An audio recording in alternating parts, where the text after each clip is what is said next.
The email arrived at 3:17 a.m. while she was huddled in a makeshift tent hospital, her hands still stained with the blood of the soldier whose life she had just saved.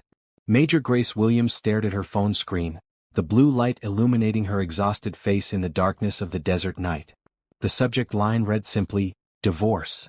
Her husband of 7 years, tech billionaire Richard Thompson, had chosen this moment, while she was deployed as an army surgeon in a war zone, to end their marriage. The body of the email was brief, clinical, almost cruel in its simplicity. "Grace, I filed for divorce. The papers are with my lawyer. This isn't working for me anymore. I need someone who can be present in my life. I've transferred my portion of our assets to my personal accounts. Your personal items are in storage. The locks have been changed. Don't contact me directly. All communication should go through my attorneys. Their contact information is below. Richard." Grace read the email 3 times, her mind refusing to process the words. Their 7-year anniversary had been just 2 weeks ago. Richard had sent flowers to her base and they'd spoken on video call for nearly an hour. He had smiled. He had said he loved her. He had asked how much longer until she came home. There had been no warning, no fights, no signs that their marriage was in trouble. With shaking fingers, she opened her banking app. The joint account that had held over $4.2 million yesterday now showed a balance of $843.21. A nurse touched her shoulder, pulling her back to reality. "Major Williams, we have another incoming. Multiple traumas." Grace locked her phone, slipped it into her pocket and stood up. She would have to deal with her collapsing marriage later. Right now there were lives to save. She took a deep breath, pushed down the crushing weight in her chest and followed the nurse out of the tent. The next 12 hours passed in a blur of blood, bone, and desperate measures to keep young men and women alive. Grace worked mechanically, her hands steady even as her mind kept circling back to those devastating words on her screen. By the time she finally finished her shift, she had gone 36 hours without sleep. Back in her quarters, a small, Spartan room with just enough space for a cot and a trunk, Grace sat down and pulled out her phone again. She opened her email, hoping against hope that Richard had written again, that it had all been a terrible mistake or a cruel joke. But there was nothing new except for an email from an unfamiliar law firm with divorce papers attached. Grace stared at the wall, too tired to cry, too shocked to feel the full impact of the betrayal. They had met at a charity gala 8 years ago. She had been there representing Doctors Without Borders. He had been there because, as one of the country's youngest tech billionaires, his presence was expected at such events. Their connection had been instant and powerful. Within a year they were married. They had built a life together, or so she thought. She had continued her medical career, eventually joining the army because she believed in service. He had supported her decision, or at least he had said he did. Had that been a lie? Had everything been a lie? Grace finally allowed herself to cry, silent tears streaming down her face as she curled up on her cot. The pain was physical, a crushing weight on her chest that made it difficult to breathe. She had 3 more months of her deployment left. 3 more months in this desert, saving lives while her own life fell apart thousands of miles away. Her phone buzzed with a text from her best friend, Lieutenant Colonel Vanessa Johnson. "Just heard about rounds. 8 lives saved in 12 hours. You're a miracle worker. Get some sleep, superstar." Grace stared at the message, then typed back with trembling fingers. "Richard is divorcing me. He emptied our accounts. I don't know what to do." The response was immediate. "What? I'm coming to your quarters. Now." 5 minutes later, Vanessa was sitting beside Grace on the cot, reading the email with growing outrage on her face. "By email? While you're deployed? And he took the money? This can't be legal. This can't be happening." "It's happening," Grace said, her voice hollow. "He's got the best lawyers money can buy. If he wants this divorce, he'll get it." Vanessa put her arm around Grace's shoulders. "Listen to me. You're the strongest person I know. You've saved countless lives. You've survived things most people can't even imagine. You'll survive this too."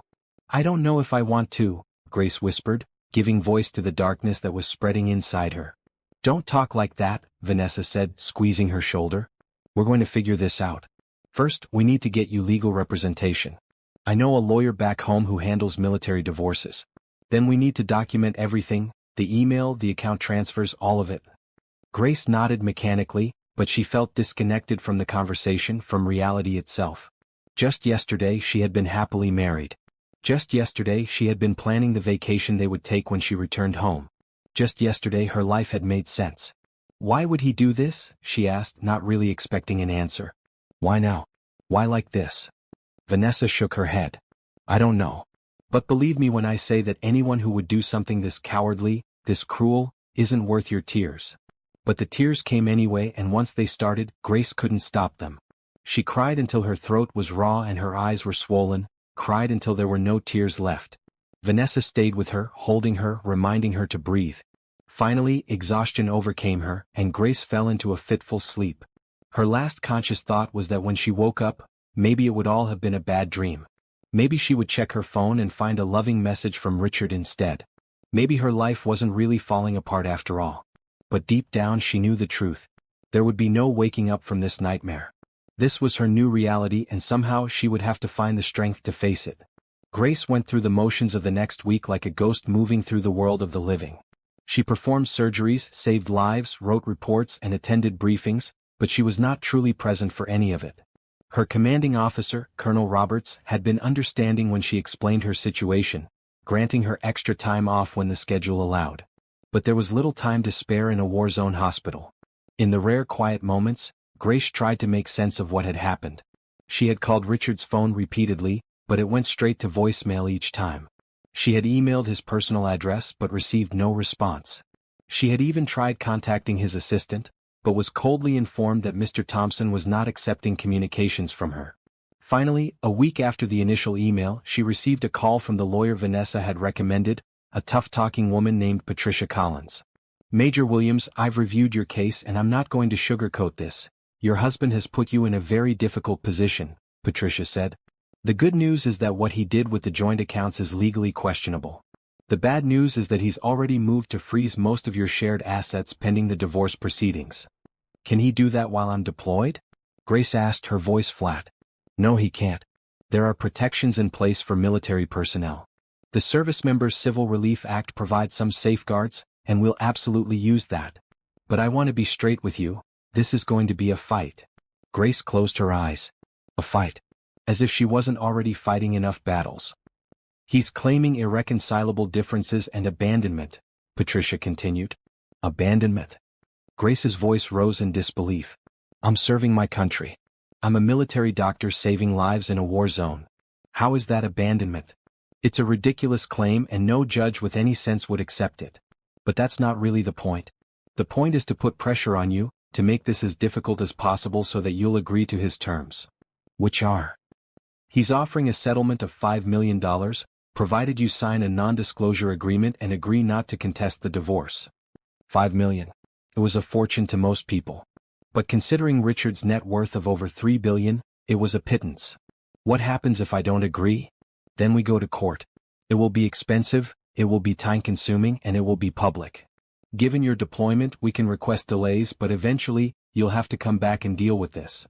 Grace stared out the window of her quarters at the dusty landscape beyond. The sun was setting, painting the desert sky in shades of orange and purple. It was beautiful in its way, this harsh, unforgiving place. I don't understand why he's doing this, she said softly. We were happy. At least I thought we were. Patricia's voice softened slightly. In my experience, when someone behaves this irrationally, this cruelly, there's usually something else going on. Have you checked social media? The news? Grace hadn't. She'd been avoiding anything that might show her glimpses of her old life, afraid of what she might see. No, she admitted. You might want to. Your husband has been making the rounds with a new companion, a model named Elise Chambers. They've been photographed together at several events in the past month. The pain that shot through Grace's chest was so intense that for a moment she couldn't breathe. A month. Richard had been seen with this woman for a month, which meant their relationship had started well before the divorce email. While Grace was saving lives in a desert, her husband had been cheating on her. I see, she managed to say. I'm sorry to be the one to tell you this, but you needed to know what we're dealing with. Now, I need you to think about what you want. Do you want to fight this, or do you want to take the settlement and move on with your life? It was a question Grace wasn't prepared to answer. She had never imagined her life without Richard. They had talked about having children once she returned from this deployment. They had planned to renovate their beach house next summer. They had a future mapped out together. I need time to think, she said. Of course. But don't take too long. The clock is ticking on the legal response. After hanging up, Grace sat motionless, staring at nothing. Then, slowly, she opened her laptop and hesitantly typed Richard's name into a search engine. The results were immediate and devastating. There he was, her husband, smiling at red carpet events with a willowy blonde at his side. Elise Chambers was everything Grace was not: tall, model-esque, always available to be on Richard's arm. The tabloids were having a field day with the story, "Tech billionaire trades military wife for supermodel." One article particularly caught her eye: "Richard Thompson opens up about failed marriage. I needed someone who could be there for me." The quote hit her like a physical blow. She had always believed that Richard understood her commitment to medicine, to service. Had that all been a lie? Grace closed the laptop, unable to bear any more. She had a decision to make. Fight or surrender. For the first time in her life, she wasn't sure if she had the strength to fight. The next day, in the middle of surgery, Grace found her answer. She was elbow-deep in a young soldier's chest cavity, desperately trying to repair a torn aorta, when she realized that this moment of life and death, this battle against time and trauma, was what she was meant for. She had the power to heal, to save, to make a difference. Richard might have taken her money and her heart, but he couldn't take this from her. The surgery was successful. As she watched the young soldier being wheeled to recovery, knowing he would live to see his family again, Grace made her decision. She would not let Richard Thompson destroy her. She would fight, not just for what was rightfully hers but for her dignity and her truth. That night she called Patricia Collins back. "I want to fight," she said simply. "Not for the money but for justice. What he did was wrong and I won't let him get away with it." "That's what I was hoping you'd say," Patricia replied, and Grace could hear the smile in her voice. "Now let's talk strategy." As they mapped out the legal battle ahead, Grace felt something she hadn't experienced since receiving that devastating email: a small spark of hope. Richard might have thrown the first punch, but she would be the one left standing when this fight was over. 2 weeks after the email that shattered her world, Grace received an unexpected gift: a care package from home. It wasn't from Richard, of course. It was from a group of friends she had almost forgotten she had, friends who had learned of her situation and rallied to her side from thousands of miles away. The package contained comfort foods, new books, a soft blanket, and dozens of letters and cards expressing support and outrage on her behalf. Sarah, her college roommate who was now a pediatrician in Boston, had organized the effort, reaching out to everyone in Grace's circle with a simple message: "Our girl needs us now." Grace sat on her cot, surrounded by these tokens of love and friendship, and felt something crack inside her. Not in a painful way, but as if a wall she had built around her emotions was finally giving way. She cried again, but these were different tears from the ones she had shed in the days after Richard's betrayal. These were tears of gratitude, of relief at the reminder that she was not, in fact, alone. Among the letters was one from David, her older brother, a construction foreman in Chicago. His words were few but powerful. "Gracie, I never liked that rich pretty boy. Too smooth by half. But that's not important now. What matters is that you know you've always got a home with me and Jenny. Our guest room is yours for as long as you need it. Come home to family when this deployment is done. We love you, kid." The offer of a place to stay hit Grace with unexpected force. She hadn't even thought about where she would live after her deployment ended. The mansion she had shared with Richard in Silicon Valley had never truly felt like her home. It was too big, too perfect, too much a reflection of Richard's wealth and status. But it had been where she lived, where her clothes were, where her few precious possessions were stored. Now, according to Richard's email, her personal items were in storage. She didn't even know which storage facility, or if she would have access. It was one more way he had exercised control, one more reminder of how completely he had erased her from his life. Grace picked up her phone and, for the first time since the divorce email, opened her social media accounts. She had been avoiding them, afraid of seeing happy photos of Richard with his new lover, afraid of the pity and curiosity of acquaintances. But now she logged in, prepared to face whatever was there. Her inbox was overflowing with messages of support. Friends from medical school, colleagues from her previous hospital, fellow officers, even patients she had treated in the past, all reaching out to let her know they were thinking of her, that they were on her side. The public nature of her humiliation, played out in tabloids and gossip sites, had at least served to alert people who cared about her that she was in pain. One message in particular caught her eye. It was from Dr. James Chin, the chief of surgery at Boston Memorial Hospital, where Grace had completed her residency before joining the military. "Grace, I just heard about your situation. I want you to know that there will always be a place for you at Boston Memorial when your service ends. We need surgeons of your caliber, and frankly, your ex-husband's loss would be our gain. Think about it. No pressure, just an open door when you're ready. It was a lifeline, a glimpse of a possible future beyond the pain of the present. Grace had loved her time at Boston Memorial. She had only left because Richard's business was in California, and she had wanted to be where he was. Now, the idea of returning to Boston, to a hospital where she was respected for her skills rather than her husband's wealth, was suddenly appealing. Grace spent the next hour responding to messages, reconnecting with people she had inadvertently left behind during her marriage.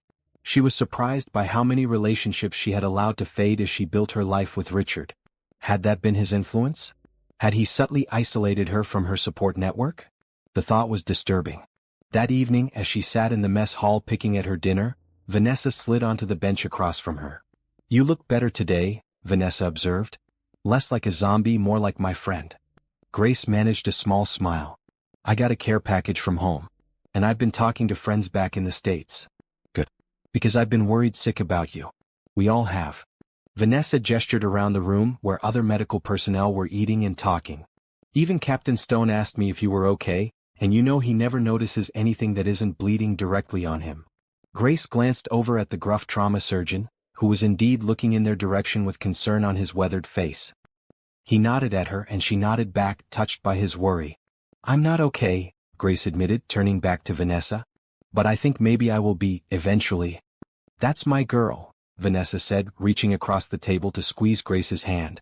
"Now, eat your food before I report you to Colonel Roberts for failure to maintain your strength in a combat zone."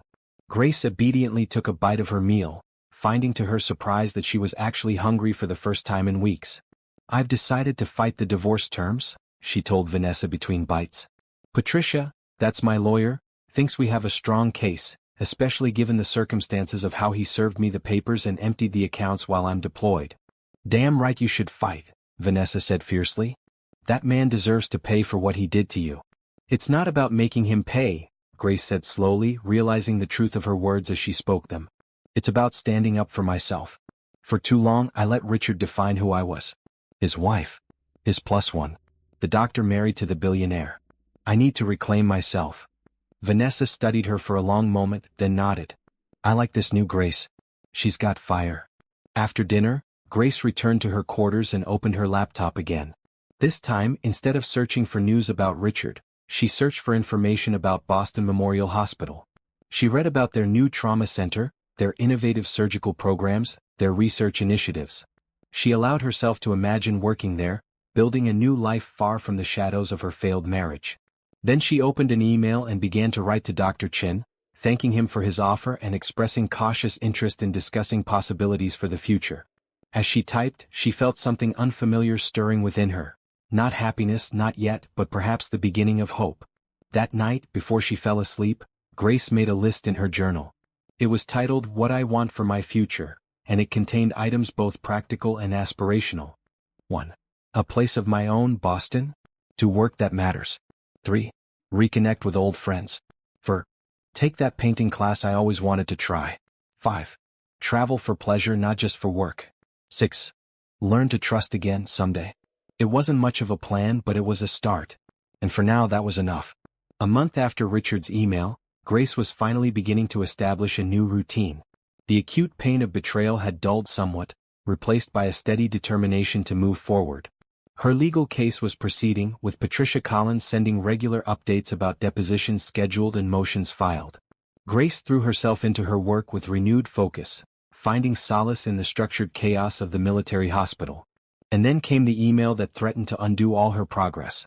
The subject line read simply, "I think we should talk." The sender was Elise Chambers, the woman who was now publicly Richard's girlfriend. Grace stared at the email for a full minute, her heart pounding in her chest. Her first instinct was to delete it unread. What could this woman possibly have to say that Grace would want to hear? But curiosity won out and she opened the message. "Dr. Williams? You don't know me, but you've probably seen my name and face in connection with your husband. Ex-husband. Whatever the legal status is at this point. I'm writing because I think there are things you should know. Things about Richard that might help you understand what happened. I'm not asking for forgiveness or friendship. I'm not even sure why I'm reaching out except that it feels like the right thing to do. If you're willing to talk, I can make myself available for a video call anytime that works with your schedule and time zone. Elise Chambers. Grace read the email 3 times, trying to detect the trap, the hidden agenda. Was this Richard's idea? A ploy to get information he could use against her in the divorce proceedings? Or was Elise acting on her own, driven by guilt or some other motive? She showed the email to Vanessa, who snorted in disgust. Delete it, Vanessa advised. Nothing good can come from talking to the other woman. But something about the email nagged at Grace. The tone was neither apologetic nor confrontational. It was oddly straightforward, almost clinical. Just like Grace herself often was. And the offer to talk, not to explain or excuse but simply to provide information, appealed to the part of Grace that always needed to understand, to diagnose. Against Vanessa's advice, and after consulting with Patricia to ensure that such a conversation couldn't harm her legal position, Grace replied to Elise's email. Miss Chambers, I'm willing to hear what you have to say. I can be available for a video call tomorrow at 2100 hours my time, which I believe is 1300 hours in California. Grace Williams, MD, Major U.S. Army Medical Corps. The response came quickly. I'll be there. Thank you for being willing to listen. The next day at precisely 9 p.m., Grace sat in the base's communications center, which she had reserved for a personal call. The room was small and utilitarian, with just a desk, a chair, and a computer equipped with video conferencing software. Grace had dressed with care in her uniform, her hair pulled back in a neat bun. She wanted to project strength, competence, control, all the things she didn't actually feel. The call connected, and Elise Chambers's face appeared on the screen. She was beautiful, of course, high cheekbones, clear blue eyes, flawless skin. But she looked tired, with shadows under her eyes and a tension in her jaw that didn't match the carefree image she projected in the photographs Grace had seen. Dr. Williams, Elise said, her voice soft. Thank you for agreeing to this call. You said you had information, Grace replied, keeping her voice neutral. I'm listening. Elise took a deep breath. First, I want to be clear about something. When Richard and I began seeing each other, he told me that you and he were already separated. He said you had both agreed to divorce amicably once your deployment ended, but that you were keeping up appearances until then. Grace felt a cold wave of shock wash over her. That's a lie, she said flatly. There was no separation, no agreement. I was blindsided by his email. Elise nodded, unsurprised. I figured as much after what happened last week. What happened last week? Richard broke up with me. Rather spectacularly, I might add. At a charity gala in front of about 500 people. He accused me of spying on him for a rival company. Elise gave a bitter laugh. Which is ironic, considering he was the one who kept asking me questions about my ex-boyfriend's business ventures. Grace struggled to process this new information. Your ex-boyfriend? Jason Reynolds. He founded TechFusion. They're one of Richard's main competitors in the AI space. Elise's expression hardened. I dated Jason for 2 years before I met Richard. Richard knew that. In fact, I'm pretty sure that's why he pursued me in the first place. The pieces began to fall into place in Grace's mind. Richard hadn't left her for Elise because he was in love. He had used Elise to get information about a competitor. Are you saying Richard used you? Grace asked. Just like he used you, Elise confirmed. Different purposes, same playbook. He finds people who have something he needs, he charms them, he extracts what he wants, and then he discards them. Grace felt dizzy with the implications. Had her entire marriage been a sham? Had Richard ever loved her at all? Why are you telling me this? She managed to ask.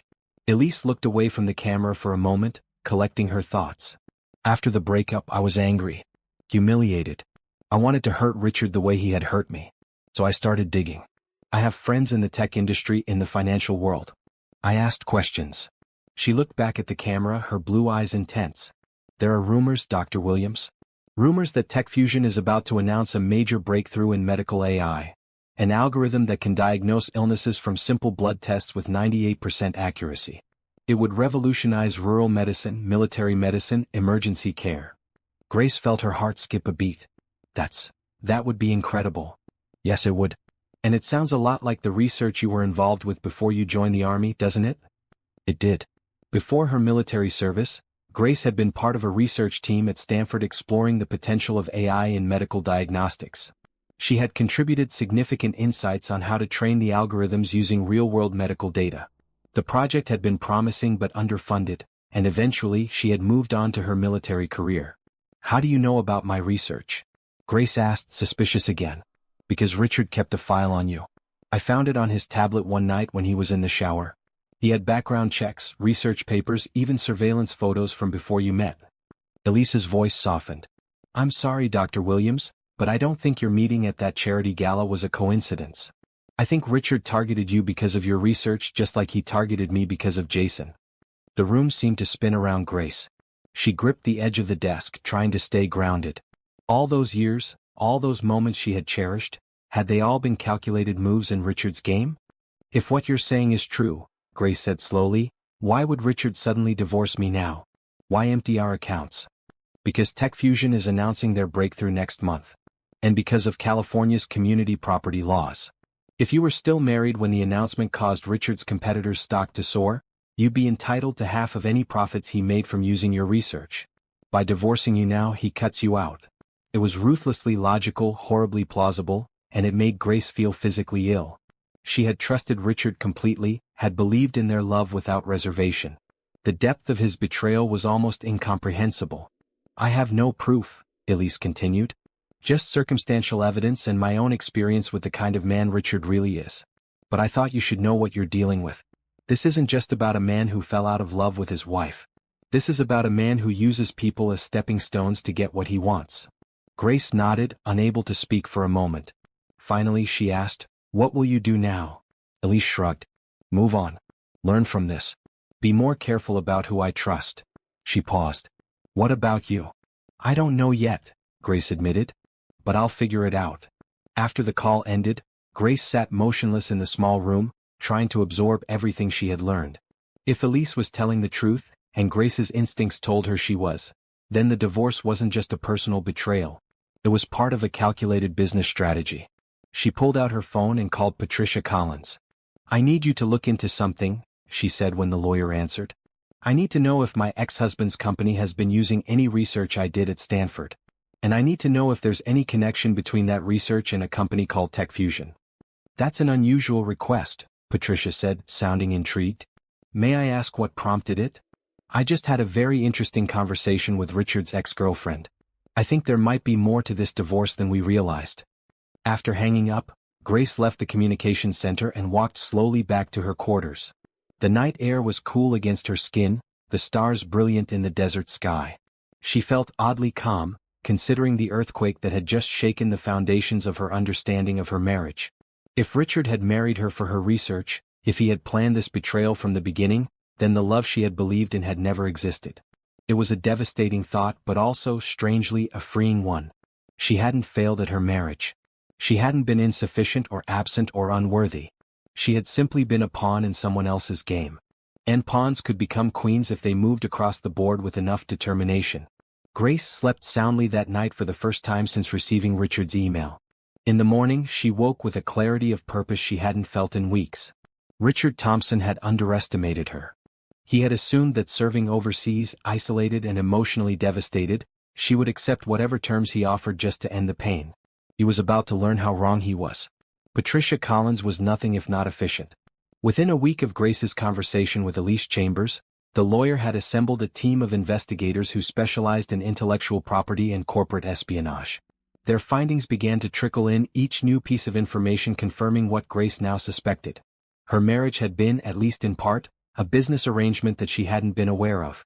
We found evidence that Thompson Tech has been developing a medical diagnostic AI that bears remarkable similarities to the research you were doing at Stanford, Patricia told her during their weekly call.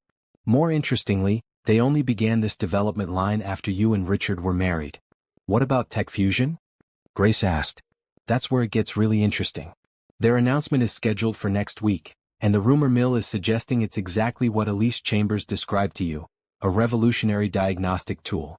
The preliminary patent filings we've been able to access show approaches very similar to your published papers.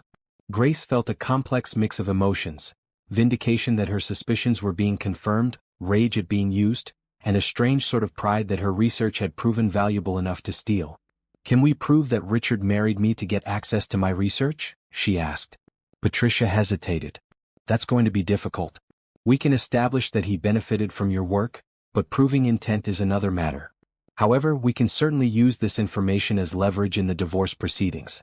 If Richard thinks we might go public with accusations of intellectual property theft or corporate espionage, he might be more willing to negotiate a fair settlement. It wasn't enough for Grace. She wanted more than money, she wanted truth. She wanted justice. Keep digging, she instructed Patricia. There has to be something concrete we can find. The next day, Grace received an unexpected call from Dr. James Chen at Boston Memorial Hospital. "Grace, I hope I'm not interrupting anything critical," he said when she answered. "Not at all, Dr. Chen. It's good to hear from you. James, please. We're colleagues." His voice was warm, familiar, a reminder of a simpler time in her life. "I'm calling because I received an unusual request yesterday. A representative from Thomson Tech contacted me asking for copies of your old research files from when you were consulting here during your residency." Grace felt her pulse quicken. "Did you provide them?" "Of course not. I told them that those files were confidential and that I would need your express permission. They claimed they already had your permission, but something didn't feel right about it. So I thought I should check with you directly." "You did the right thing, James. I absolutely did not give them permission. In fact, this is potentially very significant for a legal matter I'm involved in." James was silent for a moment. "This is about your divorce, isn't it?" "I've heard rumors." "Yes, it is. And I'd appreciate it if you could document this request from Thomson Tech. The name of the representative, the date, exactly what they asked for, anything you can remember." "Already done," James assured her. "I keep detailed records of all requests for confidential information. And Grace." He paused. "I hope you know that not everyone in the medical community believes the stories being spread about you. Many of us remember your dedication, your brilliance. Whatever is happening in your personal life doesn't change that." His words touched her deeply. "Thank you, James. That means more than you know." After they hung up, Grace immediately called Patricia to relay this new development. "This is exactly the kind of evidence we need," Patricia said, excitement evident in her voice. "It shows that Thomson Tech is actively trying to access your research without your knowledge or consent, even after filing for divorce. This strengthens our case considerably." Over the next few days, more evidence accumulated. Patricia's investigators discovered that Richard had quietly filed patents that incorporated aspects of Grace's research without crediting her. They found emails from Richard to his R&D team that referenced Grace's algorithms and instructed them on how to integrate her work into Thomson Tech systems. Most damning of all, they uncovered financial transactions showing that Richard had made substantial investments in companies that would benefit from TechFusion's expected announcement, investments made just before he sent Grace the divorce email. It was clear he had been planning this move for months, carefully positioning himself to profit from the research he had stolen from his wife. "We've got him," Patricia said triumphantly during their next call. "With this evidence, we can not only demand a fair settlement in the divorce, but we can also file separate claims for intellectual property theft and possibly even fraud." "What's our next move?" Grace asked, feeling a surge of hope for the first time in months. "We request an emergency hearing. Given your deployment status, we can arrange for you to appear via video conference. We present our evidence, and we ask the judge to freeze all of Richard's assets pending the outcome of the divorce and the intellectual property claims." It was an aggressive strategy, but Grace was done being the passive victim in this story. "Do it," she said firmly. The day before the scheduled hearing, Grace received another unexpected message, this time from Jason Reynolds, the founder of TechFusion and Elise's ex-boyfriend. "Dr. Williams, I understand from Elise that you're aware of the situation with Richard Thompson and your research. I want you to know that TechFusion had no knowledge that our upcoming product might infringe on your intellectual property. We developed our system independently, based on publicly available research and our own innovations. However, we're now concerned that Thomson Tech may have incorporated your work without proper attribution or licensing, which could potentially create legal issues for all parties involved. I'd like to discuss a possible collaboration that could benefit both of us while avoiding unnecessary litigation. Please contact me at your earliest convenience. Jason Reynolds, CEO, TechFusion." Grace forwarded the message to Patricia, who called her immediately. "This is a game changer," Patricia said. "Reynolds is offering you a lifeline, a way to get credit for your work and potentially profit from it legitimately. But we need to be careful. Corporate rivalries can be just as treacherous as bad marriages." "Should I talk to him?" "Yes, but not alone. I'll arrange a conference call with my team present. And not until after the hearing tomorrow. Let's see what the judge says first." The hearing was scheduled for 6 a.m. California time, which was 4 p.m. in Grace's time zone. She had arranged to be off duty, and Colonel Roberts had given her use of his office for privacy during the video conference. Grace dressed in her full dress uniform, her medals and insignia perfectly aligned. She wanted the judge to see not just a woman fighting for her rights, but a decorated officer serving her country. It was a reminder that while Richard had been plotting his betrayal, she had been saving lives in a war zone. The hearing began promptly. Richard's lawyers, a team of 3 aggressive-looking men in expensive suits, seemed confident at first, arguing that this was a simple divorce case and that Grace was attempting to complicate matters to extract a larger settlement. But as Patricia presented the evidence they had gathered, the patents, the emails, the financial transactions, the improper request to Dr. Chin, their confidence visibly wavered. Richard himself was present, sitting between his lawyers with a look of growing alarm on his face as the case against him unfolded. When it was Grace's turn to speak, she kept her statement simple and dignified. "Your Honor, I entered my marriage in good faith, believing that my husband and I were building a life together based on mutual respect and love. I now have reason to believe that Richard Thompson married me in part to gain access to my medical research, which he has since used for his own financial benefit without my knowledge or consent. While I am currently serving overseas as a military surgeon, he has attempted to push through a divorce on unfavorable terms, emptying our joint accounts and cutting off my access to our shared resources. I am not asking for special treatment, only for fairness and for recognition of my intellectual contributions." The judge, a stern-looking woman in her 60s, listened intently. When Grace finished speaking, she turned to Richard. "Mr. Thompson, these are serious allegations. Do you wish to respond?" Richard leaned forward, his handsome face arranged in an expression of sincere regret that Grace had once found charming but now saw as calculated. "Your Honor, I deeply regret the way my marriage ended, but these accusations are simply not true. Yes, my company has developed medical diagnostic technology, but this development was independent of any work my wife did. As for the timing of our divorce, I simply reached a breaking point. Living with someone who is consistently absent, whose career always comes first, became too difficult." Grace watched him on the screen, marveling at how convincing he sounded, how easily the lies flowed from his lips. Had he always been this good at deception, and she had simply been too trusting to see it? The judge was not so easily swayed. "Mr. Thompson, the evidence presented suggests otherwise. The timing of your divorce filing, your financial transactions, and the documented attempts to access Dr. Williams's research without her consent all point to a pattern of behavior that this court finds deeply troubling." She turned back to the camera. "Dr. Williams, this court is inclined to grant your request for an emergency freeze on Mr. Thompson's assets pending further investigation. Additionally, I am ordering that all joint accounts be restored to their previous state, with penalties for the improper withdrawals. A more comprehensive hearing will be scheduled once you have returned from your deployment." It was a decisive victory, more than Grace had dared to hope for. As the hearing concluded, she caught a glimpse of Richard's face on the screen, a mixture of shock, anger, and something else. Fear, perhaps. For the first time, he was realizing that she was not going to disappear quietly, that his carefully constructed plans were unraveling. After the hearing, Patricia was jubilant. "This is just the beginning, Grace. We've established a strong position for the next phase. And now, I think it's time to talk to Jason Reynolds and see what he has to offer." Grace agreed, but as she left Colonel Roberts's office, she felt more exhausted than triumphant. The legal victory was satisfying, but it didn't heal the emotional wounds of Richard's betrayal. It didn't answer the question that still haunted her. Had any of it been real? Had he ever loved her at all? The conference call with Jason Reynolds was scheduled for the following day. In the meantime, Grace received a flurry of messages from Richard, first pleading, then angry, then threatening. She forwarded them all to Patricia without responding. "He's panicking," Patricia observed. "The freeze on his assets has him cornered. Stay strong and don't engage directly. Let me handle all communications." The call with Jason Reynolds revealed a man very different from Richard.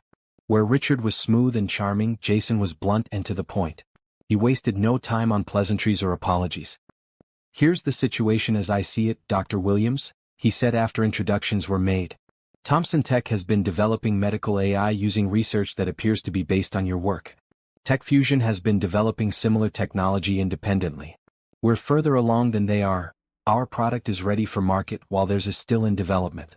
But if there are questions about intellectual property infringement, it could delay our launch and cost us millions."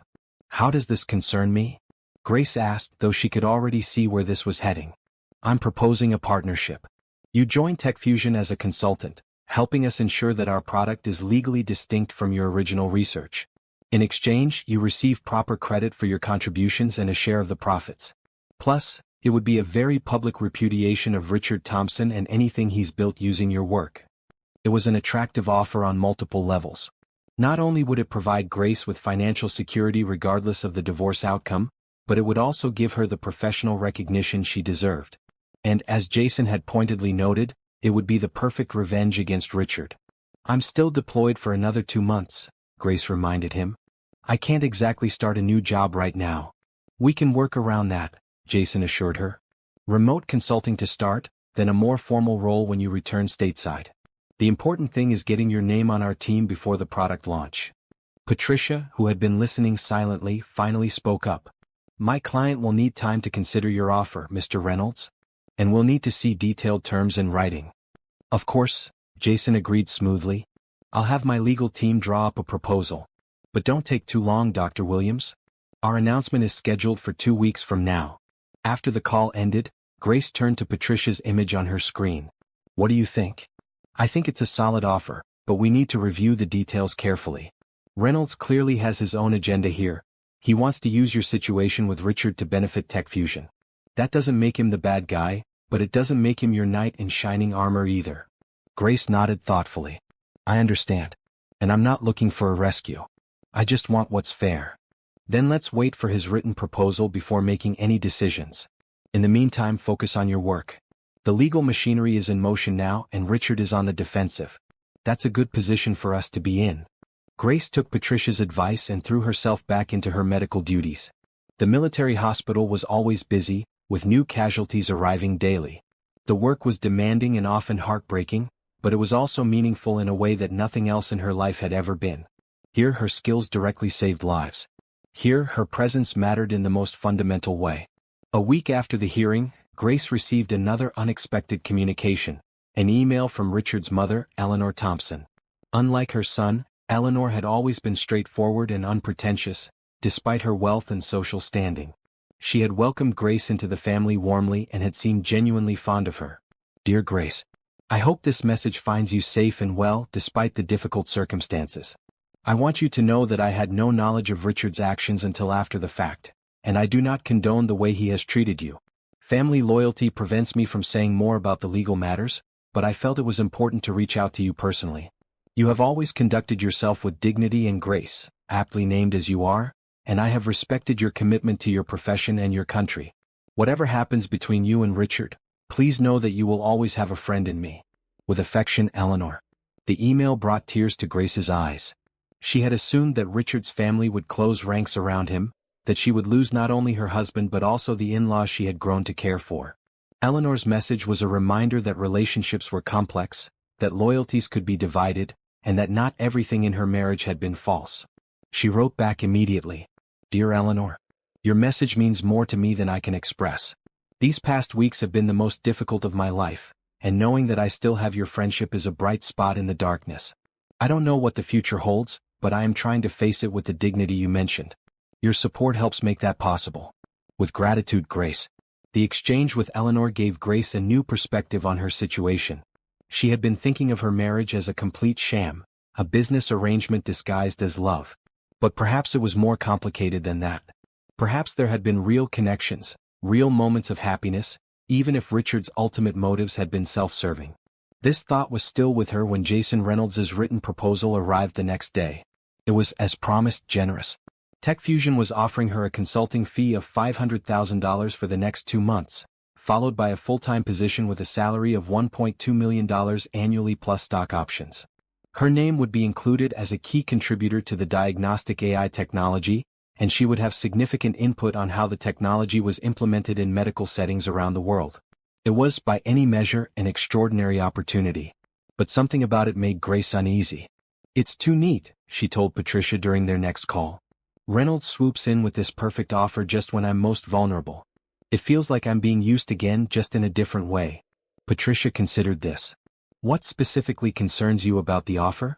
For one thing, it ties me to TechFusion long-term at exactly the moment when I'm trying to figure out who I am outside of my relationship with Richard. For another, It feels like I'd be jumping from one Silicon Valley power play to another. I'm not sure that's the life I want anymore. Then what do you want, Grace? It was a simple question, but one that Grace had been avoiding for weeks. What did she want, now that the life she had planned with Richard was gone? I want to use my skills where they're needed most, she said slowly. I want to work on making this diagnostic technology available to underserved communities, not just wealthy hospitals that can afford the latest gadgets. I want to live somewhere that feels like home, not just a showcase for wealth. And I want to be valued for who I am, not for what I can provide to someone else. Patricia was silent for a moment. Those are worthy goals, she said finally. But they don't necessarily preclude taking Reynolds's offer. In fact, with the resources and platform TechFusion could provide, you might be in a better position to achieve some of those goals. Maybe, Grace conceded. But I need time to think about it. I need to be sure I'm making this decision for the right reasons, not just as a reaction to what happened with Richard. Fair enough. I'll ask Reynolds for more time. But Grace, don't let your justifiable caution about Richard color your view of every opportunity. Not everyone has hidden agendas. Grace wasn't so sure about that.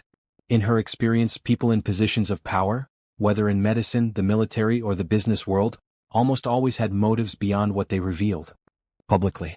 The trick was figuring out if their goals aligned enough with yours to make collaboration beneficial. That night, unable to sleep, Grace opened her laptop and began researching TechFusion more thoroughly. She read about their corporate culture, their other products, their philanthropic initiatives. She looked up articles about Jason Reynolds, trying to get a sense of the man beyond their brief conversation. What she found was interesting. Unlike Richard, who carefully curated his public image as a visionary entrepreneur bringing technology to the masses, Jason had a reputation for being ruthlessly practical. He built things that worked and that people would pay for. His company was profitable but not flashy, solid but not particularly innovative, until now with this medical AI breakthrough. If TechFusion's diagnostic system was as good as rumored, it would represent a significant departure from their usual product line. Which raised the question, how had they developed it? Was it really completely independent of her research as Jason claimed? Or was there more to the story? Grace dug deeper, looking for connections between TechFusion and her old research team at Stanford. She found nothing obvious, but she did discover that one of her former colleagues, Dr. Arav Patel, had joined TechFusion 3 years ago as head of their medical technology division. Arav had been a friend during her time at Stanford, a brilliant researcher with a particular interest in applying AI to medical imaging.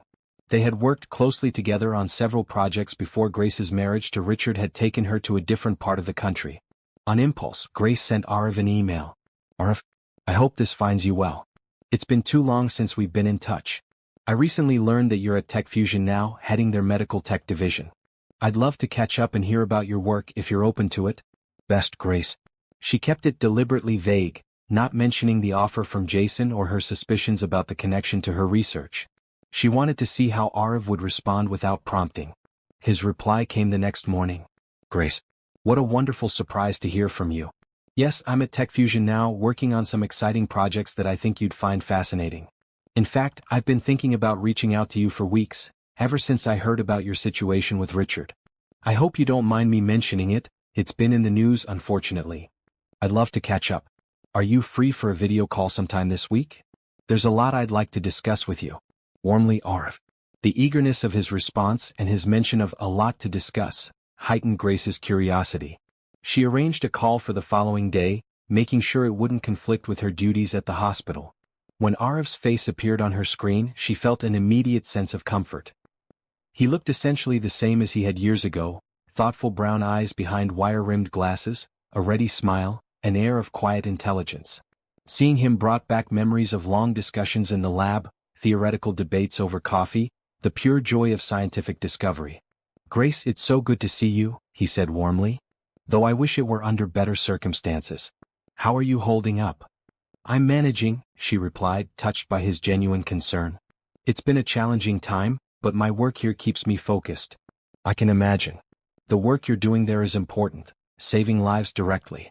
It's very different from the theoretical work we used to do together. Different but connected, Grace said. In fact, that's part of why I wanted to talk to you. I've heard that TechFusion is about to announce a breakthrough in medical AI diagnostics. Arav's expression became guarded. You've heard correctly. It's an exciting development, one that could change the landscape of healthcare delivery. and apparently it bears some resemblance to research I was involved with at Stanford. There was a pause as Arif seemed to consider his words carefully. I won't insult your intelligence by denying that your work influenced our approach. Your papers on training diagnostic algorithms using heterogeneous datasets were groundbreaking. Many people in the field have built on those foundations. Including you? Including me, he admitted. But Grace, we've taken the technology in directions you never explored. We've solved problems that weren't even identified when you were publishing. This isn't a case of theft or plagiarism, it's how science progresses. We stand on the shoulders of giants, as Newton said. Grace studied his face, looking for signs of deception or discomfort. But Arif met her gaze steadily, his expression open and earnest. Jason Reynolds has offered me a position at Tech Fusion, she said finally. A very generous one. Arif's eyes widened in surprise. Yes. I had no idea. You didn't? Now it was Grace's turn to be surprised. I assumed you were involved in the discussions. No, this is the first I'm hearing of it, but I think it's a brilliant move. Your expertise would be invaluable to our team, especially as we refine the system for different medical contexts. His enthusiasm seemed genuine, which made Grace even more confused about the situation. If Jason hadn't consulted with Arif about bringing her on board, what was the real motivation behind the offer? Arif, be honest with me. Is Tech Fusion's system built on my research? He sighed, removing his glasses and pinching the bridge of his nose, a gesture she remembered from their Stanford days, something he did when wrestling with a difficult problem. It's complicated, Grace. The core architecture was inspired by your work, yes. But we've made significant improvements and additions. It's like, you designed the foundation and framing of a house and we've built the rest of it, the roof, the walls, the plumbing, the electrical systems. Is it your house? In some ways. Is it completely different from what you envisioned? Also yes. It was a fair analogy and more honest than she had expected. Thank you for being straightforward with me. Always. He put his glasses back on. And now let me ask you something. Are you considering Jason's offer? I'm thinking about it, but I have concerns. Such as whether I'd just be a PR move for Tech Fusion. A way to preempt any potential intellectual property claims and score points against Richard Thompson at the same time. Arif nodded slowly. That's a fair concern. Jason is a businessman first and foremost. He definitely sees strategic advantage in bringing you on board. But that doesn't mean you couldn't do meaningful work here.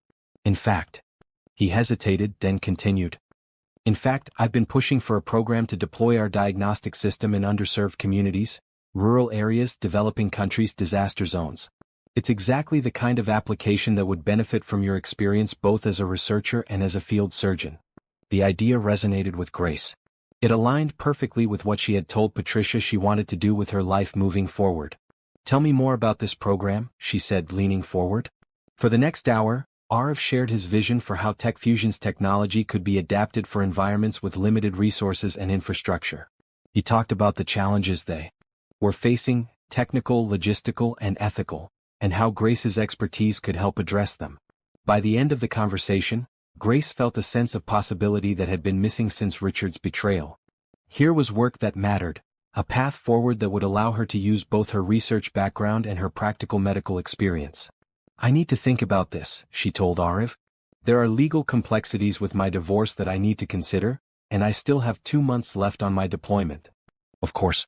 Take all the time you need. But Grace. He paused, his expression serious. Whatever you decide about Tech Fusion, I hope we can rebuild our friendship. I've missed having you as a colleague and a friend. The simple sincerity of his words touched her deeply. I've missed that too, Arif. More than I realized until now. After they said goodbye, Grace sat in the quiet of her quarters, feeling more centered than she had in weeks. The conversation with Arif had reminded her that there was a world beyond her failed marriage, beyond Richard's betrayal. There were colleagues who respected her work, friends who valued her for herself, and meaningful challenges waiting to be tackled. For the first time, she began to see her divorce not just as an ending, but as a potential beginning.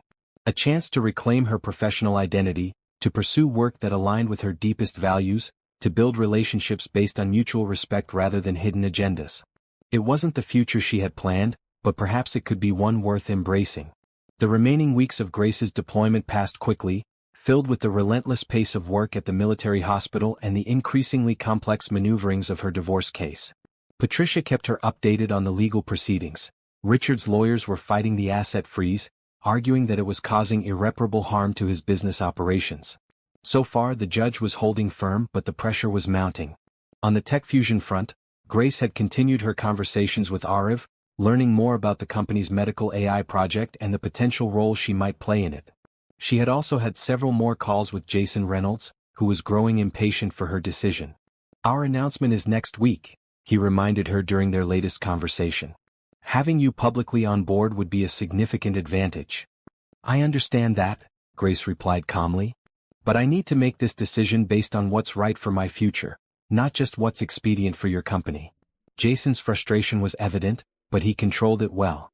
"Of course. But consider this. Aligning yourself with Tech Fusion now would strengthen your position against Thompson. It would show the world that you're moving forward, that you're still a force to be reckoned with in the medical AI field." He had a point, and Grace knew it. The public narrative around her divorce had been largely controlled by Richard and his PR team. They had portrayed her as the absent wife, the career woman who had chosen her profession over her marriage. Joining Tech Fusion would flip that script, positioning her as the innovative researcher whose work was so valuable that her husband had schemed to control it. Still, she hesitated to make such a significant decision while she was still deployed, still processing the trauma of Richard's betrayal. She had promised herself that she wouldn't rush into another situation where she could be used or controlled. "I'll give you my answer the day after I return to the States," she told Jason finally. "That's the best I can offer right now." He wasn't happy, but he accepted her terms. The product announcement would proceed without her official involvement, but the door would remain open for her to join the company afterward. As the end of her deployment approached, Grace found herself increasingly anxious about returning home. Except it wasn't home anymore. Richard had made sure of that. Her brother David had reiterated his offer of a place to stay, and she had gratefully accepted. But the thought of going back to the States, of facing the reality of her new life, was daunting. On her last night at the base, Vanessa organized a small farewell gathering in the officers' mess. The medical team Grace had worked with for the past 5 months presented her with a plaque commemorating her service, engraved with the names of soldiers whose lives she had saved. "You're one of the best surgeons we've ever had here, Major Williams," Colonel Roberts said, his usual gruffness softened by genuine respect. "You've saved lives that many would have considered beyond saving. We'll miss your skill and your dedication." "Thank you, sir," Grace replied, touched by the recognition. "It's been an honor to serve with this team." Later, as the gathering was winding down, Vanessa pulled her aside. "So, what's the plan when you get back? Are you taking that fancy job offer?" Grace shook her head. "I still haven't decided. I'm going to stay with my brother in Chicago for a few weeks while I figure things out." "And the divorce?" "That's proceeding. The next hearing is scheduled for 2 weeks after I get back. Patricia thinks we're in a strong position, especially with the evidence we've gathered about Richard using my research." Vanessa studied her friend's face. "You seem calmer than you were when this all started." I think. Don't get me wrong, I'm still angry about what Richard did. But I'm also starting to see that maybe, in the long run, this could be for the best. Our marriage wasn't what I thought it was. Better to know the truth even if it hurts." "That's my girl," Vanessa said, squeezing Grace's shoulder. "You're going to be fine. More than fine, you're going to be amazing." The next morning, Grace boarded a military transport plane for the long journey home. As the aircraft lifted off, she looked down at the desert landscape where she had spent the past 5 months, where she had saved lives, received the news of her husband's betrayal, and begun the difficult process of reimagining her future. For all its harshness, this place had given her clarity. It had stripped away illusions and forced her to confront painful truths. It had also reminded her of her own strength, her own value beyond her relationship with Richard.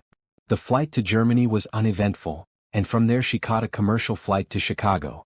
During the 9-hour journey, she tried to sleep but found herself too restless, too aware of the threshold she was crossing.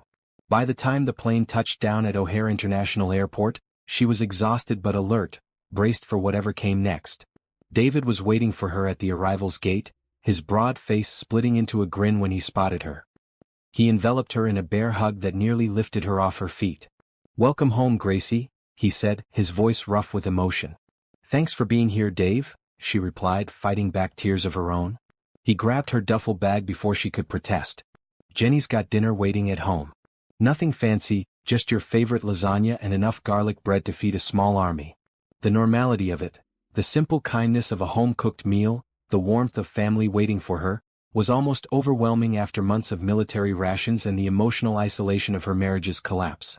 David's home in a quiet suburb of Chicago was exactly as Grace remembered it: modest, comfortable, filled with evidence of a life well lived. Photos of his 2 teenage children covered the refrigerator. A half-finished woodworking project occupied one corner of the living room. The furniture was mismatched but cozy, chosen for comfort rather than style. Jenny, David's wife of 20 years, greeted Grace with the same warmth as her husband. "We've got the guest room all set up for you," she said, taking Grace's coat. "Stay as long as you need, seriously. We're just glad to have you here." That night, after dinner and catching up with her niece and nephew, Grace settled into the guest room. It was small but thoughtfully prepared, with fresh flowers on the dresser and a stack of new novels on the nightstand. Genres she enjoyed, evidence that her sister-in-law had remembered her preferences. The domesticity of it all, the simple human connections, made Grace realize how isolated she had become during her marriage to Richard. Their social life had revolved around his business associates and Silicon Valley elites. Over time, she had lost touch with friends who didn't fit into that world. Even her relationship with David and his family had become more distant, limited to holiday visits and occasional phone calls. Now, as she lay in the unfamiliar bed, listening to the ordinary sounds of a household settling down for the night, Grace felt a curious mixture of grief and relief. She had lost the life she thought she had, but perhaps she was finding her way back to something more authentic. The next morning, Grace woke early, her body still on military time. She made coffee and sat at the kitchen table watching the sunrise through the window. Jenny found her there an hour later, staring into her empty mug. "Jet lag?" Jenny asked sympathetically, pouring herself a cup. "That and everything else," Grace admitted. "It feels strange to be back. Like I've been away much longer than 5 months." Jenny nodded. "A lot has happened. It would be weird if you didn't feel disoriented." She hesitated, then added, "We've been keeping an eye on the news about Richard and his company. That announcement from Tech Fusion yesterday, that's related to your research, isn't it?" Grace nodded. Tech Fusion had unveiled their medical diagnostic AI system the day before her return, to significant media coverage and industry buzz. The stock market had responded enthusiastically, with Tech Fusion's share price jumping 15% by the end of the day. "It's based on principles I helped develop," she confirmed. "They've offered me a position with the company, actually." "Are you going to take it?" "I'm not sure yet. Part of me wants to, because the work itself is fascinating and potentially very impactful. But another part of me wonders if I'd just be jumping from one complicated situation to another." Jenny considered this. "What does your gut tell you?" It was a simple question, but one Grace hadn't really asked herself. She had been analyzing the Tech Fusion offer from every rational angle: the financial terms, the professional opportunities, the legal implications for her divorce case. But she hadn't stopped to consider how she felt about it intuitively. "My gut says, I need time. Time to remember who I am outside of my marriage, outside of the roles I've been playing. Time to figure out what I really want, not just what makes strategic sense." Jenny reached across the table and squeezed her hand. "Then take the time. You've earned it. The right path will still be there when you're ready to walk it." Later that day, Grace met with Patricia in person for the first time. The lawyer was exactly as Grace had imagined from their video calls: sharp-eyed, meticulously dressed, radiating competence and determination. "It's good to finally meet you face to face," Patricia said, shaking Grace's hand firmly. "We've made significant progress while you were away. Richard's lawyers have been floating settlement offers, each one more generous than the last. They're worried about what might come out if we go to trial." "What's the latest offer?" Grace asked. $50 million, plus full rights to any medical AI technology developed by Thompson Tech that incorporates your research. It's a substantial improvement over the initial $5 million. It was an enormous sum, more money than Grace had ever imagined possessing. It would set her up for life, give her complete financial independence, allow her to pursue whatever path she chose without economic constraints. Yet she hesitated. "What happens if we don't settle? If we go to trial?" Patricia leaned forward. "Then we present all our evidence. The emails, the patent filings, the financial transactions. We tell the story of how Richard Thompson married you to gain access to your research, how he built his company's future on your innovations, how he tried to discard you when it was convenient. We could potentially win much more than $50 million, but it would be a public, messy fight that could drag on for years." Grace considered her options. A settlement would bring closure, would allow her to move on with her life. But it would also mean that the full truth of what Richard had done would remain private, that he would escape public accountability for his actions. "I need to think about it," she said finally. "And I need to talk to Jason Reynolds at Tech Fusion. His offer is still on the table, and I promised him an answer now that I'm back." Patricia nodded. "Take a few days. But don't wait too long. Richard's lawyers are pushing for a response, and the judge won't extend the temporary asset freeze indefinitely without progress toward a resolution." That evening, Grace called Jason Reynolds to arrange a meeting for the following day. She also sent a message to Arav, asking if he would be available to join them. "I'd like to discuss the potential role we talked about, implementing the diagnostic system in underserved areas," she explained. Jason agreed readily, though he seemed surprised by her request to include Arav. "Of course, whatever makes you comfortable. But I should tell you that we've already received inquiries from several major hospital systems interested in our technology. The rural implementation project might need to take a back seat to these more immediately profitable opportunities." His casual dismissal of the project that had most excited Grace was revealing. It confirmed her suspicion that Jason saw her primarily as a business asset, not as a partner in bringing meaningful healthcare innovations to those who needed them most. "I see," she said, keeping her voice neutral. "Well, let's discuss all the possibilities tomorrow." After ending the call, Grace sat on the guest room bed, weighing her options. The Tech Fusion offer was tempting financially and professionally. The settlement from Richard would give her financial independence but no clear path forward for her career. Neither option felt completely right. Her phone buzzed with a message from Arav. "I'll be there tomorrow. And don't worry about what Jason said about the rural implementation project. I've got some ideas about how to make it work. Trust me." The simple message lifted her spirits. At least one person in this equation seemed to understand what mattered to her. The next day, Grace dressed carefully for her meeting with Jason and Arav. She chose a simple but elegant navy blue suit, professional without being flashy. She wanted to project competence and confidence, not wealth or status. The Tech Fusion headquarters was housed in a renovated warehouse in an up-and-coming neighborhood of Chicago, less ostentatious than the gleaming glass towers of Silicon Valley where Richard's company was based, but still impressive in its own way. Jason met her in the lobby, all smiles and hearty handshakes. "Grace, wonderful to see you in person at last. You look well." "Thank you, Jason. I'm looking forward to our discussion." He led her through the open-plan office space, where teams of engineers and designers were working at clusters of desks. The atmosphere was busy but not frenetic, focused but not tense. It was, Grace had to admit, a pleasant working environment. Arav was waiting for them in a conference room, his smile genuine when he saw Grace. They had spoken extensively by video call, but this was their first in-person meeting in years. He embraced her warmly. "It's good to see you, Grace. Really good. You too, Arav. Thanks for making time for this." Jason cleared his throat. "Why don't we get started? Grace, I've prepared a formal offer for you to review." He slid a folder across the table. "It includes everything we discussed: salary, stock options, position title, responsibilities, plus a signing bonus that I think you'll find quite attractive." Grace opened the folder and scanned the document inside. The terms were indeed generous, even more so than the initial proposal. The signing bonus alone was $5 million, with a stipulation that she make public statements supporting Tech Fusion's diagnostic AI system and its development process. "This is very generous," she acknowledged. "But I noticed there's no mention of the rural implementation project that Arav and I had discussed." Jason waved a dismissive hand. "That's still on the table as a possibility for the future. But our immediate focus needs to be on the major hospital markets where we can establish the system quickly and profitably." Arav leaned forward. "Actually, Jason, I've been working on a proposal that might address both priorities." He pulled out his tablet and brought up a presentation. "What if we created a two-tier implementation strategy? The premium version for major medical centers, yes, but simultaneously a streamlined version for rural clinics and humanitarian organizations." He walked them through the concept. A system that would use the same core technology but with different interfaces and deployment models based on the setting. The premium version would have all the bells and whistles that wealthy hospitals could afford, while the basic version would focus on essential diagnostic capabilities that could function even with limited infrastructure.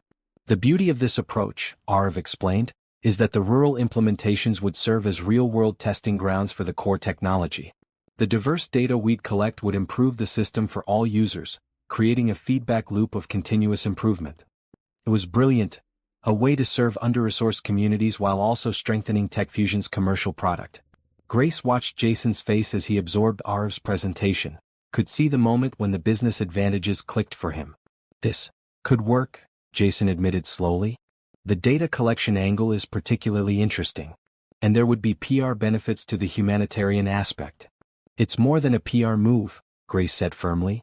It's a chance to bring life-saving diagnostic capabilities to places that would otherwise never have access to them. It's the reason I got into medicine in the first place, to help people who need it most. Jason studied her for a moment, then nodded. Your passion is clear, Grace. And I respect that. If you join TechFusion, this dual implementation approach could be your primary focus. Ariv's team would report to you, and you'd have significant autonomy in developing the rural program. It was more than Grace had expected, a meaningful role that aligned with her values, backed by the resources of a major technology company. She glanced at Ariv, who gave her an encouraging nod. I'd need time to consider the full offer and discuss the details with my lawyer, she said carefully. Of course, Jason agreed. Take the rest of the week. But I hope you'll say yes, Grace. I think we could do something truly transformative together. After the meeting, Ariv walked Grace to her car. What are you thinking? He asked. I'm thinking it's a good offer, she admitted. Better than I expected, especially with the rural implementation project included. But, she sighed. But I'm still worried about jumping into another situation where my work could be controlled or exploited. I trusted Richard completely, and look how that turned out. Ariv was quiet for a moment. I can't promise that TechFusion is perfect, or that Jason doesn't have his own agenda. But I can promise that I'll be there, looking out for our shared vision. We were a good team once, Grace. I think we could be again. His sincerity was touching, a reminder of the professional partnership they had once shared, one based on mutual respect and shared goals. Let me think about it, she said. I'll let you know by the end of the week. The next few days were a whirlwind of consultations and decisions. Grace met again with Patricia to discuss both the TechFusion offer and Richard's latest settlement proposal. She called Dr. Chen at Boston Memorial to thank him for his support and to let him know she was considering other opportunities. She spent time with David and his family, soaking in the normalcy of their lives and the unconditional support they offered. And she thought, deeply and honestly, about what she truly wanted for her future. On Thursday evening she made 2 phone calls. The first was to Jason Reynolds. I'm accepting your offer, she told him. But with one additional condition. I want a clause in my contract that guarantees the rural implementation project will receive at least 20% of the company's R&D budget for medical AI applications for the next 5 years. Jason hesitated, clearly calculating the financial implications. 15%, he countered. And we phrase it as a target allocation, rather than a guarantee to give us some flexibility. 18%, and we call it a minimum committed allocation, Grace responded, surprised by how natural this negotiation felt. And I want it in writing, signed by you and the board.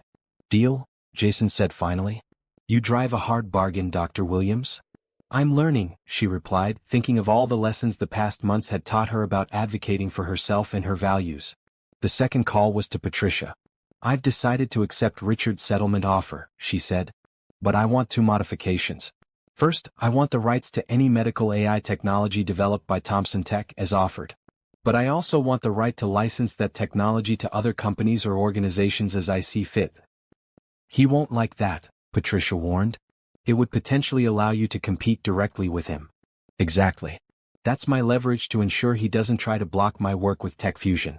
And second, I want a public acknowledgement of my contribution to the research that formed the basis of Thomson Tech's medical AI division. That's going to be the sticking point, Patricia said. His entire public narrative has been that you were uninvolved in his business. I know. But I'm tired of letting him control the story. The truth deserves to be acknowledged. Patricia was silent for a moment. I'll present these terms to his lawyers tomorrow. But be prepared for pushback. The pushback came as expected. Richard's lawyers rejected Grace's modifications outright, insisting that the original settlement offer was more than generous and that any public acknowledgement of her contributions was off the table. Grace stood firm. No acknowledgement, no deal, she told Patricia. I'm prepared to go to trial if necessary. It was a high-stakes gamble. A trial would be messy, public, and potentially damaging to both of them.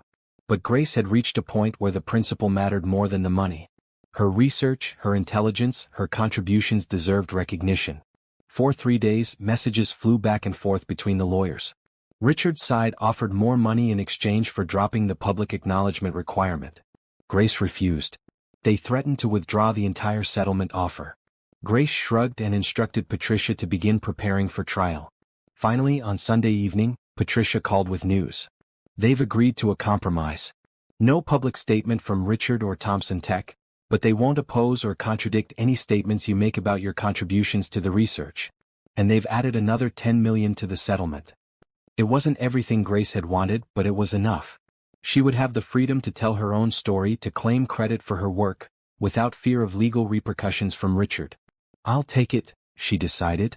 Let's end this chapter and move on. The paperwork was signed the next day. Just like that, Grace's marriage was officially over, her financial future was secure, and her professional path was clear. It was a strange feeling, like emerging from a dark tunnel into unexpected sunlight. That evening she sat on the back porch of David's house, watching the sunset and sipping a glass of wine. Jenny joined her, settling into the adjacent chair with her own glass. "So it's done," Jenny said. "How does it feel?" Grace considered the question. "Surreal. A little sad despite everything. But mostly freeing. Like I can finally start building something new instead of trying to salvage something broken." Jenny nodded. "When do you start your new job?" "Next Monday. They're setting me up with an apartment close to the office until I can find a place of my own. You know you're welcome to stay here as long as you want." Grace smiled, grateful for the offer. "I know. And I can't tell you how much that means to me. But I think I need my own space now. A fresh start." They sat in companionable silence as the sky darkened and stars began to appear. Grace felt a sense of peace settling over her, a quiet confidence in the path ahead. The pain of Richard's betrayal hadn't disappeared entirely, but it had transformed into something more manageable, more instructive. She had survived. More than survived, she had emerged stronger, clearer about who she was and what she valued. The future stretched before her, not perfect or guaranteed, but full of possibility. And for now that was enough. The Tech Fusion office buzzed with energy on Grace's first day. Her arrival had been announced company-wide, and she found herself the center of attention as Jason led her around, introducing her to team leaders and key personnel. Her new title, Director of Medical AI Applications, came with a corner office, a dedicated admin assistant, and a team of 15 engineers and medical researchers who would report directly to her. It was overwhelming, especially after the structured simplicity of military life and the emotional isolation of her marriage's end. But there was also an exhilarating sense of purpose, a feeling that she was exactly where she needed to be. Arif found her at lunchtime, poking his head into her office with a sympathetic smile. "Feeling a bit shell-shocked? Is it that obvious?" Grace laughed. "Only to someone who knows you well. Come on, I'll take you to the cafeteria. The food's actually pretty good, and it'll give you a break from the parade of people wanting to meet the famous Dr. Williams." The cafeteria was bright and airy, with floor-to-ceiling windows overlooking a small courtyard garden. They found a quiet table in the corner, away from the curious glances of other employees. "So famous?" Grace asked, raising an eyebrow as she unwrapped her sandwich. Arif shrugged. "The story's been making the rounds in tech circles. Brilliant medical researcher whose work was allegedly appropriated by her billionaire husband, now joining his competitor after a headline-making divorce. People are naturally curious." Grace winced. "Great. So I'm the subject of office gossip on my first day." "Not gossip exactly. More like intense professional interest." He grinned. "Don't worry, it'll die down once they get used to you. And once they see what you can do." "I hope so. I'd rather be known for my work than my failed marriage." "You will be." The rural implementation project has generated a lot of excitement, especially among the younger engineers. They like the idea of working on something with real social impact. This was encouraging. "I'm meeting with the project team this afternoon. Any advice?" "Be yourself. Be clear about your vision but also listen to their ideas. This team is talented and passionate. They'll respond well to genuine leadership." The meeting with her new team proved Arif right. The group was diverse in background and expertise. Software engineers, medical researchers, UX designers, even a couple of anthropologists who specialized in healthcare delivery in developing regions. They were eager to share their preliminary work and equally eager to hear Grace's perspective. "I've been reviewing the prototype you've developed," Grace told them, "and I'm impressed with the technical foundation. But I think we need to spend more time understanding the specific challenges of implementing this technology in resource-limited settings. The user interface that works in a modern hospital won't necessarily work in a rural clinic with unreliable electricity and minimal technical support. A young engineer named Priya nodded enthusiastically. That's exactly what I've been saying. We need to design for the actual conditions where this will be used, not our idealized version of them. Absolutely, Grace agreed. I'd like to set up some field testing as soon as possible. Get the prototype into the hands of healthcare workers in various settings and see what works and what doesn't. By the end of the meeting, they had outlined an ambitious but realistic timeline for the project's next phase.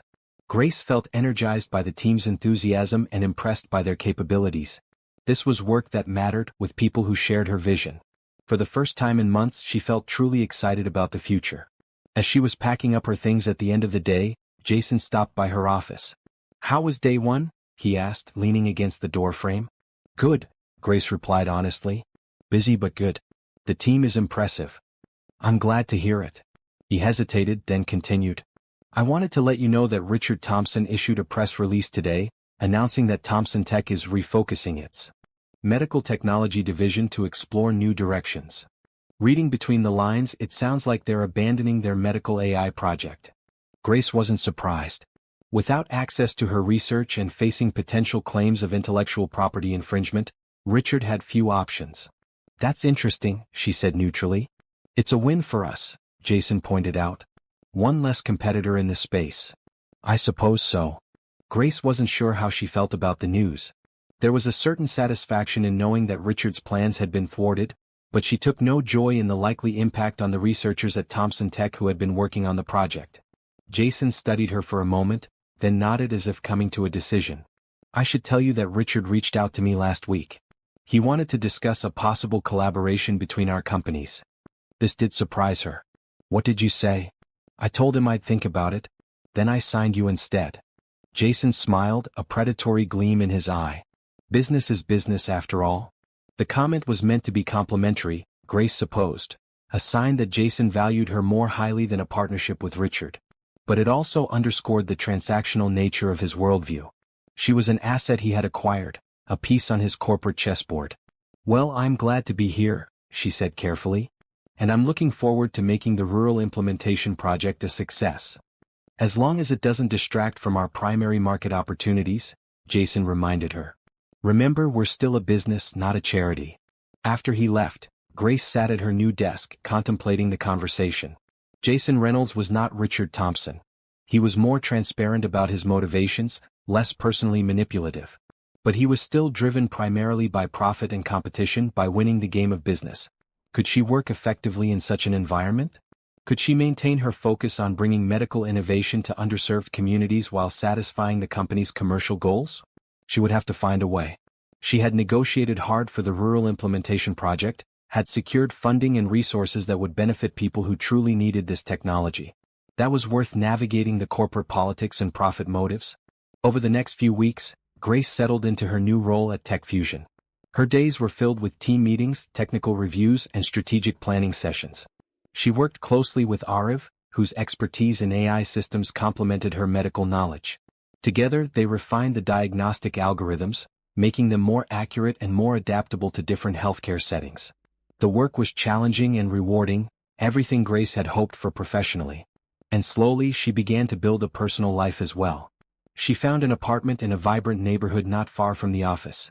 A bright, airy space that she furnished simply but comfortably, with no trace of the ostentatious luxury that had characterized her home with Richard. She reconnected with old friends from medical school who lived in the Chicago area, joined a local running group, and even signed up for the painting class she had long wanted to try. Small steps toward a new normal, a life built around her own preferences and priorities rather than someone else's. There were still difficult moments.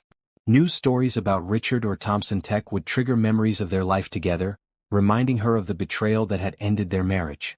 Sometimes she would wake in the night, heart pounding, from dreams where she was still with Richard, still unaware of his true nature.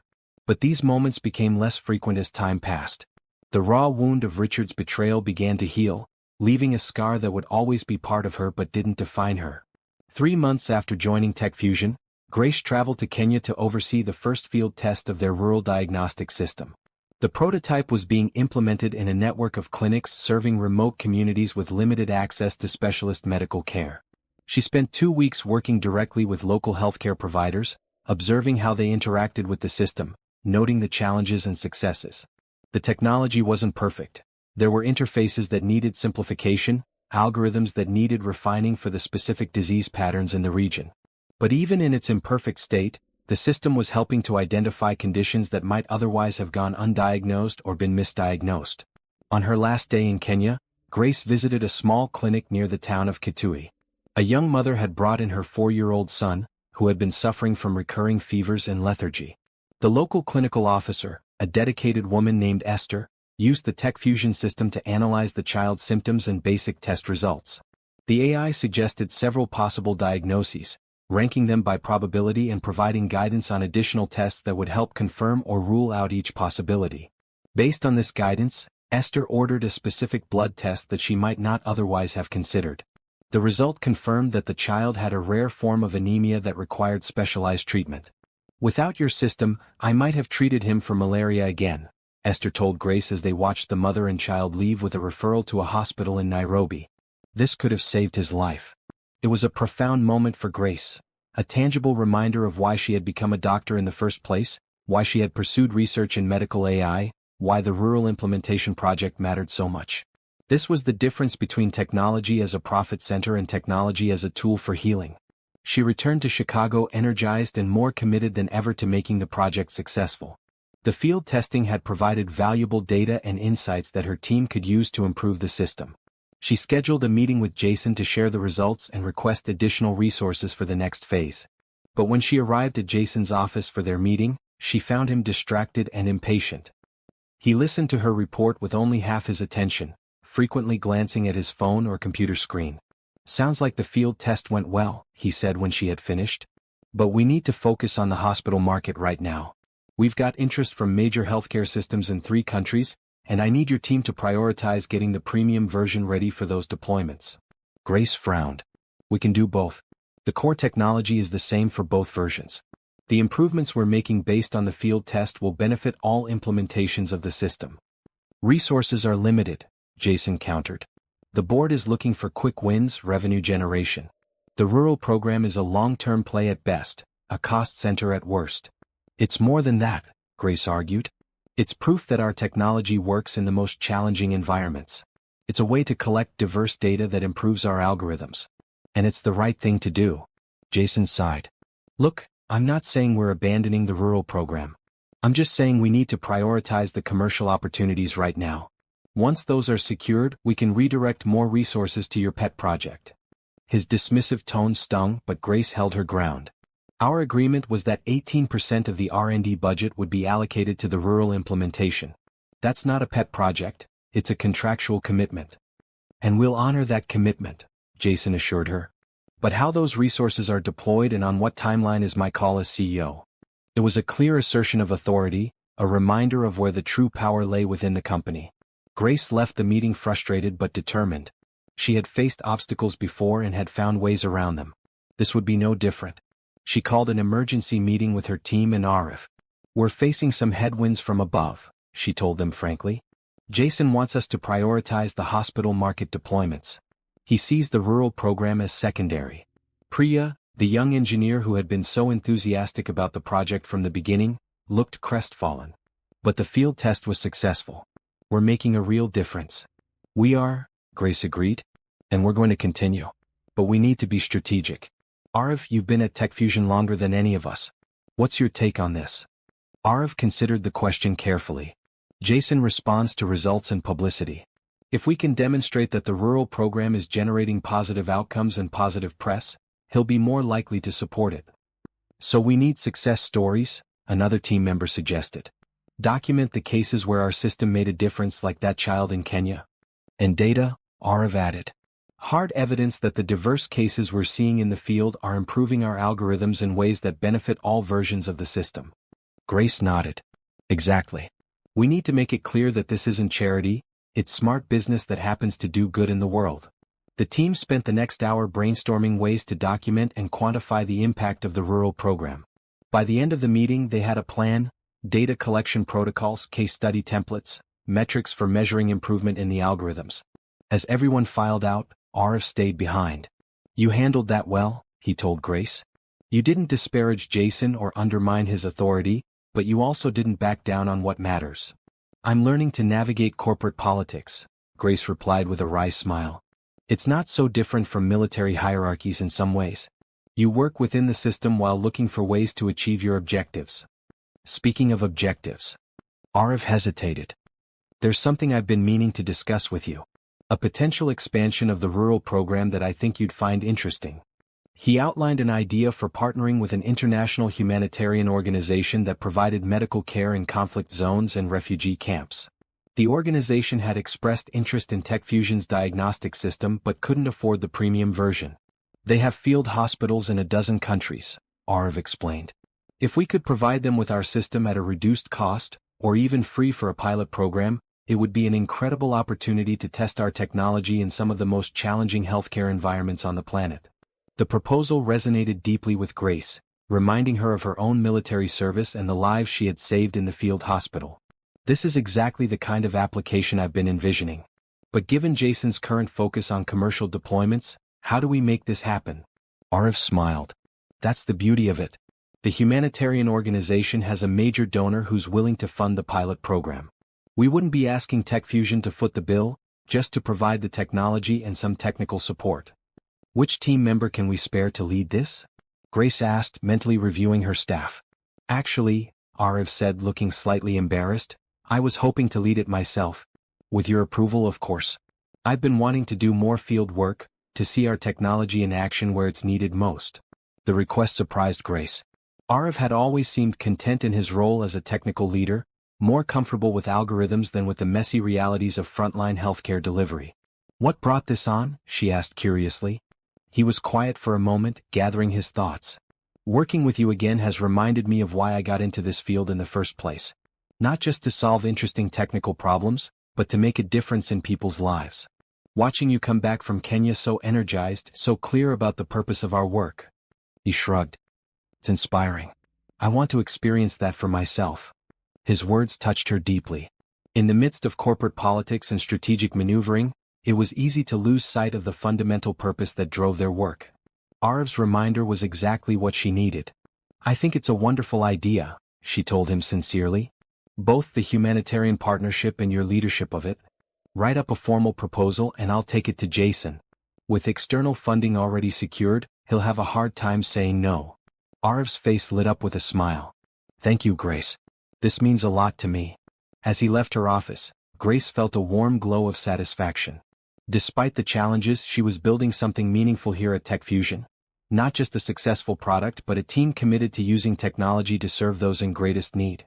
It wasn't the life she had planned, but it was increasingly a life she was proud of. That evening, as Grace was cooking dinner in her apartment, her phone rang with an unknown number. Normally she would have let it go to voicemail, but something prompted her to answer. Dr. Williams? This is Eleanor Thompson. Grace nearly dropped the phone in surprise. She hadn't spoken to Richard's mother since the divorce was finalized, though they had exchanged a few brief emails. Eleanor. This is unexpected. I hope I'm not intruding, Eleanor said, her voice warm but hesitant. I've been following news of your work with TechFusion. The rural diagnostic program sounds remarkable. Thank you. It's been challenging but rewarding. I can imagine. There was a pause, then Eleanor continued. I'm actually calling for a specific reason. I'm on the board of a foundation that funds healthcare initiatives in developing countries. We're interested in supporting programs like yours, and I wondered if you might be willing to meet with our grant committee. Grace was stunned. You want to potentially fund our rural implementation program? Yes. The foundation operates independently from Thompson Tech and from Richard's personal investments. Our focus is purely humanitarian, and your project aligns perfectly with our mission. It was an extraordinary offer, one that could potentially provide the resources needed to expand the rural program significantly. But it was also complicated by the personal history involved. I'd be happy to meet with your committee, Grace said carefully. But I need to be transparent about this with my company. Given the history with Richard and Thompson Tech, there could be concerns about conflicts of interest. I understand completely, Eleanor assured her. The Foundation is prepared to sign whatever agreements are necessary to address those concerns. We simply believe in the work you're doing and want to support it. After the call ended, Grace sat on her couch, processing this unexpected development. Eleanor's offer represented both an opportunity and a complication. Additional funding for the rural program would be invaluable, but accepting support from Richard's mother, even through an independent foundation, might raise eyebrows at TechFusion. More than that, it represented a strange closing of a circle, a connection back to her old life even as she was building a new one. Eleanor had been one of the few genuinely positive aspects of her relationship with Richard. The older woman's intelligence, compassion, and quiet dignity had been qualities Grace had admired and tried to emulate. Perhaps this was a chance to preserve that positive connection while leaving the painful aspects of her marriage in the past. Grace decided to sleep on the decision. But as she drifted off that night, she felt a sense of possibility that had been missing since Richard's betrayal. Her world, which had contracted so painfully in those first weeks after the divorce email, was expanding again, filled with meaningful work, supportive colleagues, new opportunities, and even unexpected allies. The next morning she called Eleanor back. "I'd like to meet with your grant committee," she said. "And I think there's a way to structure this that would benefit everyone involved. What if the Foundation's support went directly to the humanitarian organization that will be implementing the technology in the field? TechFusion provides the system and technical expertise, but the funding flows to the frontline healthcare providers." "That's an elegant solution," Eleanor approved. "It addresses any potential concerns about conflicts while ensuring the resources go where they're most needed." They talked for a few more minutes, working out the logistics of the committee meeting and the potential partnership. As they were about to hang up, Eleanor added, "Grace, I want you to know how much I admire the way you've handled everything. Many people would have been broken by what happened, but you've turned it into something positive." The words brought unexpected tears to Grace's eyes. "Thank you, Eleanor. That means a lot coming from you. I always knew you were extraordinary. It's good to see the rest of the world discovering that as well." After they said goodbye, Grace sat at her kitchen table, a cup of coffee growing cold in front of her as she contemplated the conversation. Eleanor's words had touched something deep within her, a recognition that she had indeed survived something that might have broken her, and had emerged not just intact but stronger. The pain of Richard's betrayal would always be part of her story, but it was no longer the defining chapter. She was writing new chapters now, filled with purpose and possibility, surrounded by people who valued her for herself rather than for what she could provide them. It wasn't the life she had expected. It was in many ways better. 6 months after joining TechFusion, Grace found herself in a position she could never have anticipated when she received Richard's devastating email in that desert field hospital. She was leading a team of brilliant researchers and engineers, overseeing the implementation of life-saving technology in challenging environments around the world, and building partnerships with humanitarian organizations that shared her vision of healthcare equity. The rural diagnostic program had expanded beyond her initial expectations, thanks in part to the funding provided by Eleanor's foundation. They now had pilot projects in 8 countries, each providing valuable data that improved the system's accuracy and adaptability. Arav had returned from his first field deployment with the humanitarian organization, 2 months in a refugee camp on the Syrian border. He had come back thinner, more somber, but with a renewed conviction about the importance of their work. "The conditions there. I've never seen anything like it," he told Grace over coffee on his first day back. "Doctors treating hundreds of patients a day with minimal equipment and supplies. Our system made a real difference, helping to identify complex cases, guiding treatment decisions when specialists weren't available." "That's exactly what we designed it for," Grace said, pleased by the validation but concerned by the haunted look in Arav's eyes. "Are you okay? It must have been intense." He nodded slowly. "It was. But also, clarifying. I've spent years in comfortable offices, writing code and building algorithms. Seeing how that work translates to saving actual lives, to easing real suffering, it changes your perspective." Grace knew that feeling well from her own military service. "It does. It grounds the abstract work in human reality." "Exactly." Arav met her gaze, something unspoken in his expression. "Grace, I wanted to thank you for encouraging me to take on this project, for showing me a different way to think about our work. It's meant a lot to me." The sincerity in his voice touched her. Over the past months, their professional partnership had deepened into a friendship that was increasingly important to both of them. They worked seamlessly together, complementing each other's strengths and supporting each other through the inevitable challenges of their ambitious projects. "You don't need to thank me," she told him warmly. "We're a team. Your success is my success." Jason Reynolds had also come around to supporting the rural program more enthusiastically, especially after Forbes published a glowing profile of TechFusion's humanitarian initiatives with Grace as the centerpiece. The article had generated positive publicity and attracted interest from potential partners and investors who valued corporate social responsibility. "I have to admit, your approach is working," Jason had told Grace after the article was published. "We're seeing benefits I hadn't anticipated: recruitment of top talent who want to work on meaningful projects, partnership opportunities with organizations that might not otherwise have considered us, even interest from hospital systems who are impressed by the robustness of a system that works in such challenging environments." It was a vindication of Grace's vision, proof that doing good and doing well weren't mutually exclusive.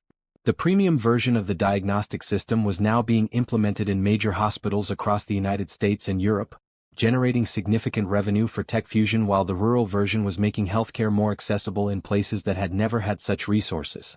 On a personal level, Grace had settled into her new life with increasing comfort. Her apartment felt like home now, decorated with souvenirs from her field trips and artwork she had created in her painting class.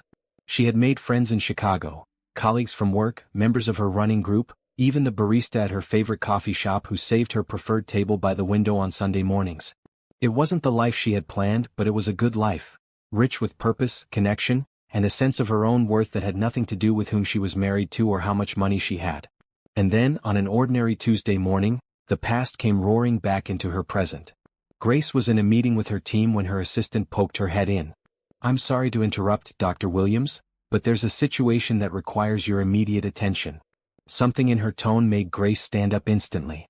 "What is it?" "Richard Thompson is in the lobby. He's asking to speak with you." The room went silent. Everyone on Grace's team knew her history, knew the very public and painful way her marriage had ended. "Did he say why he's here?" Grace asked, struggling to keep her voice steady. "No, ma'am. Just that it's urgent and private." Grace took a deep breath, thinking quickly. Her first instinct was to refuse to see him, to have security escort him out of the building. But curiosity and a strange sense of unfinished business made her reconsider. "Tell him I'll meet him in the small conference room on the first floor. And please ask Arv to join us there in 15 minutes, regardless of whether Richard is still present." Her assistant nodded and hurried away. Grace turned to her team. "Let's take a short break. We'll reconvene in 30 minutes.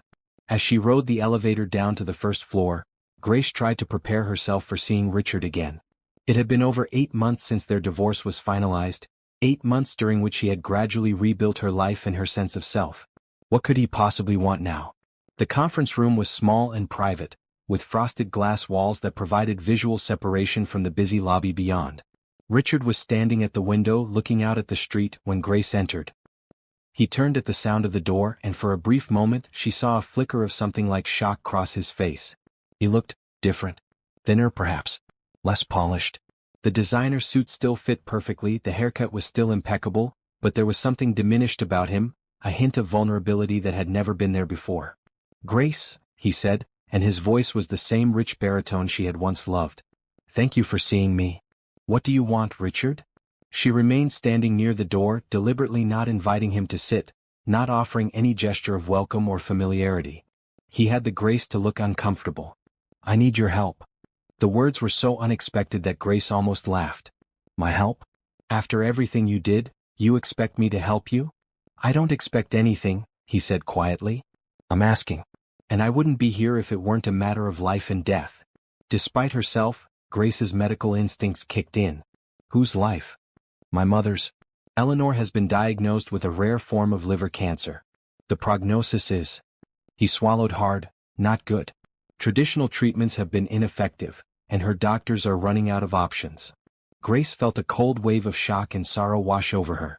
She had spoken with Eleanor just last week about the Foundation's continued support for the rural program. The older woman had seemed tired but had said nothing about being ill. "I'm sorry to hear that," she said, meaning it. "But I don't understand why you're coming to me. I'm not an oncologist." Richard ran a hand through his hair, a gesture of frustration and worry that seemed genuinely unguarded. "There's an experimental treatment being developed at Johns Hopkins. A targeted immunotherapy approach that shows promise for Eleanor's specific type of cancer. But the treatment protocol relies heavily on AI diagnostic monitoring to adjust the therapy in real time based on the patient's response. Grace began to see where this was heading. And you want access to TechFusion's diagnostic system for this treatment? Yes. The team at Johns Hopkins has reviewed all the available options, and your system is the most advanced, particularly for continuous monitoring and adaptive response. They believe it could make the difference between success and failure of the treatment. Grace studied him, trying to discern any hint of manipulation or deception. But all she saw was worry and desperation, the look of a son facing the potential loss of his mother. Why come to me directly? Why not go through proper channels? Approach Jason or the board with a formal request. Richard glanced away. I did. Jason refused. He said that given our history and ongoing competition between our companies, providing Thompson Tech or me with access to your technology would be inappropriate. That sounded like Jason, always the businessman, always aware of competitive advantage in corporate politics. But in this case, his decision meant potentially denying life-saving treatment to a woman who had done nothing wrong except be related to Richard. Have a seat, Grace said finally, moving to the table and taking a chair herself. Richard sat across from her, his relief at this small concession visible. Tell me more about Eleanor's condition and the proposed treatment, Grace said, shifting into clinical mode, the doctor in her temporarily overriding the ex-wife. Richard outlined what he knew, the stage of the cancer, the treatments already attempted, the details of the experimental protocol at Johns Hopkins. As he spoke, Grace could see that he had done his research thoroughly, understood the medical complexities involved. Whatever his flaws as a husband, his devotion to his mother seemed genuine. The treatment needs to begin within the next 2 weeks to have the best chance of success, Richard concluded. The cancer is aggressive and time is a factor. Grace was silent for a moment, considering her options. She could refuse, of course. She had every right to turn Richard away after what he had done to her. Jason would certainly expect her to do so, would probably congratulate her for it. But Eleanor had been kind to her, had supported her even after the divorce, had funded projects that were bringing healthcare to people who desperately needed it. And regardless of personal history, Grace had taken an oath as a doctor to do no harm. Refusing to help when she had the ability to do so would violate that oath in spirit if not in letter. I'll need to speak with the medical team at Johns Hopkins directly, she said finally. Get their specific requirements, understand exactly how our system would be integrated into the treatment protocol. Richard's face lightened with hope. Of course. I can arrange that immediately. And I'm not promising anything yet, Grace cautioned. I'll need to consult with my team, particularly Ariv, who knows the technical aspects of our system better than anyone. As if on cue, there was a knock at the door and Ariv entered. He stopped short when he saw Richard, his expression hardening. You asked me to join you? He said to Grace, deliberately ignoring Richard. Yes, Grace confirmed. We need to discuss something important. She briefly explained the situation, watching Ariv's face as he processed the information. His initial hostility toward Richard, protectiveness of Grace, she realized with a warm rush of gratitude, gradually shifted to thoughtful consideration of the medical challenge.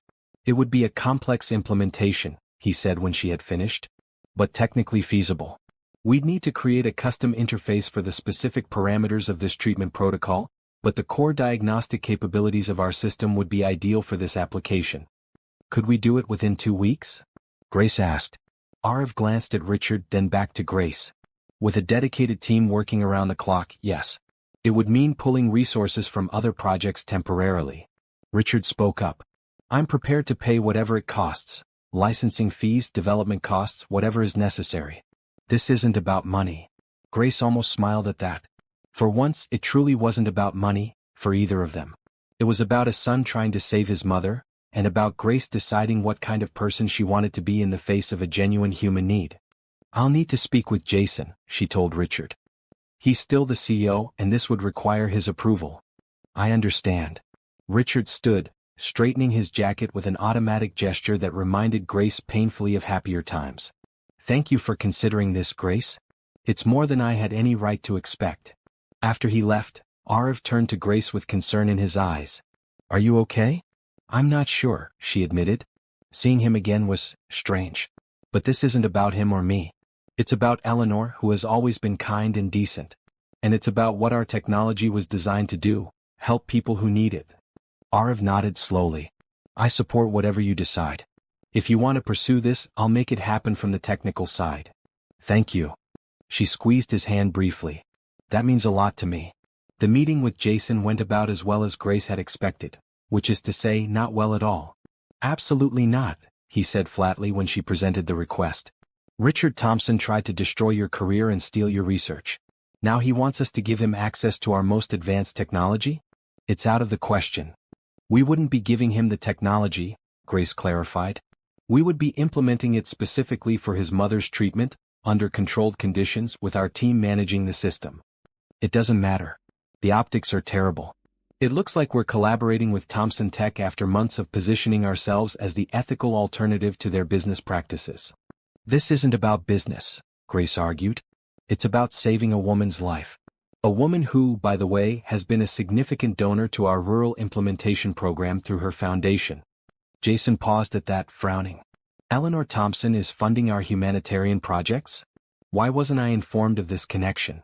Because the foundation operates independently from Thompson Tech and from Richard personally. And because I knew you'd react exactly this way, seeing potential conflicts where there are none. Jason leaned back in his chair, studying Grace with narrowed eyes.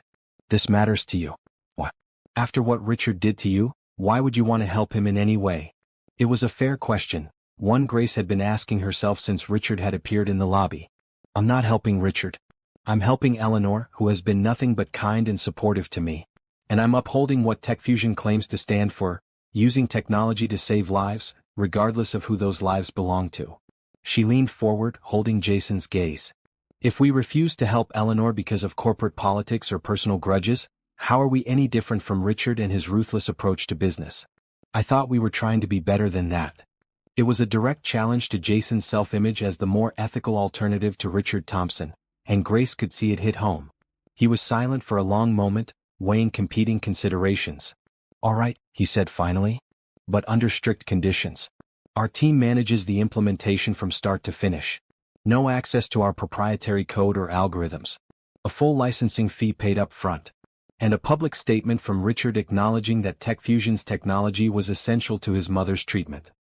The last condition was petty, a way for Jason to score points in their ongoing corporate rivalry. But if it meant getting his approval, Grace was willing to accept it. I'll present these terms to Richard, she agreed. Thank you, Jason. As she turned to leave, he added, Grace, be careful. Richard Thompson has hurt you once. Don't give him the opportunity to do it again. There was genuine concern in his voice, reminding Grace that for all his focus on business advantages, Jason wasn't a bad person. Like most people, he was a complex mixture of self-interest and better impulses. I appreciate your concern, she told him. But this is a strictly professional matter. My personal history with Richard is just that, history. Richard accepted Jason's terms without hesitation, even the requirement for a public statement. I'll say whatever needs to be said, he told Grace during their follow-up meeting. The only thing that matters is getting this treatment for my mother. Over the next 2 weeks, Grace led a small, dedicated team working to adapt their diagnostic system for Eleanor's treatment. Arav handled the technical implementation, while Grace coordinated with the medical team at Johns Hopkins to ensure the system would integrate seamlessly with their treatment protocol. The work was intense and all-consuming, requiring long hours and meticulous attention to detail. Grace found herself working closely with Richard, who served as the liaison between TechFusion and the medical team. Their interactions were strictly professional, focused entirely on the technical and medical challenges at hand. But occasionally, in unguarded moments, Grace would catch glimpses of the man she had once loved. His quick intelligence, his ability to grasp complex concepts, his unwavering commitment to his mother's care. These moments were painful, reminders of what might have been if Richard had been the person she had believed him to be. 3 days before the treatment was scheduled to begin, Grace traveled to Baltimore with Arav and a small technical team to oversee the final implementation of the system at Johns Hopkins. Richard met them at the hospital, looking exhausted but determined. Eleanor arrived yesterday, he told them. She's being prepped for the treatment now. The medical team is very impressed with what you've developed. They say it exceeds their requirements in several key areas. We aim to exceed expectations, Arav said, a touch of professional pride in his voice. The system is designed to adapt continuously as it gathers more data on your mother's specific response patterns. Richard nodded. Can I Would it be possible for me to thank the team directly? They've worked miracles to make this happen on such a short timeline. Grace considered the request. The team had indeed worked extraordinary hours, driven partly by the technical challenge but also by Grace's own evident commitment to the project. They deserved recognition. Of course, she agreed. They're setting up in the treatment center now. As Richard spoke to the team, expressing his gratitude with a sincerity that clearly moved them, Grace watched from a distance. She felt a complex mixture of emotions: pride in what they had accomplished, satisfaction at being able to help Eleanor, and a bittersweet awareness of how different things might have been. He seems genuinely grateful, Arav observed, coming to stand beside her. And scared for his mother. He is, Grace confirmed. Whatever else Richard may be, he loves Eleanor deeply. That, at least, was never fake. Arav studied her face. Are you okay with all of this? Being here working with him again? Grace considered the question honestly. It's strange but not as difficult as I expected. We have a clear, shared purpose that has nothing to do with our past. That helps. Before Arav could respond, a doctor approached them. Dr. Williams? Mrs. Thompson is asking to see you. Alone if possible. Grace was surprised by the request but agreed immediately.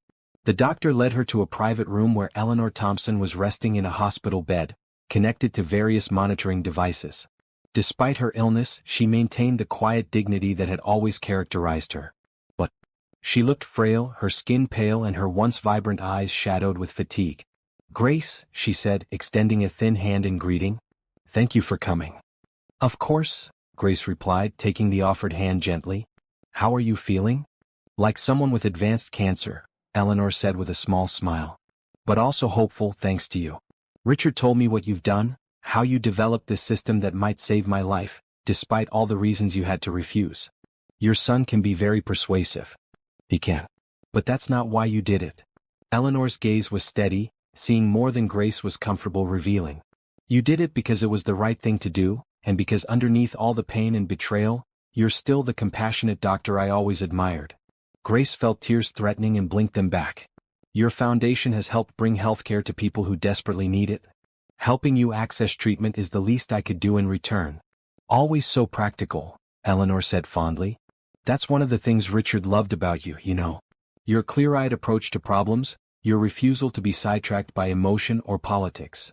The mention of Richard's feelings for her, real or imagined, was uncomfortable. Eleanor, we don't need to talk about. Yes, we do, the older woman interrupted, suddenly fierce. Because I may not have another chance. What Richard did to you was unforgivable.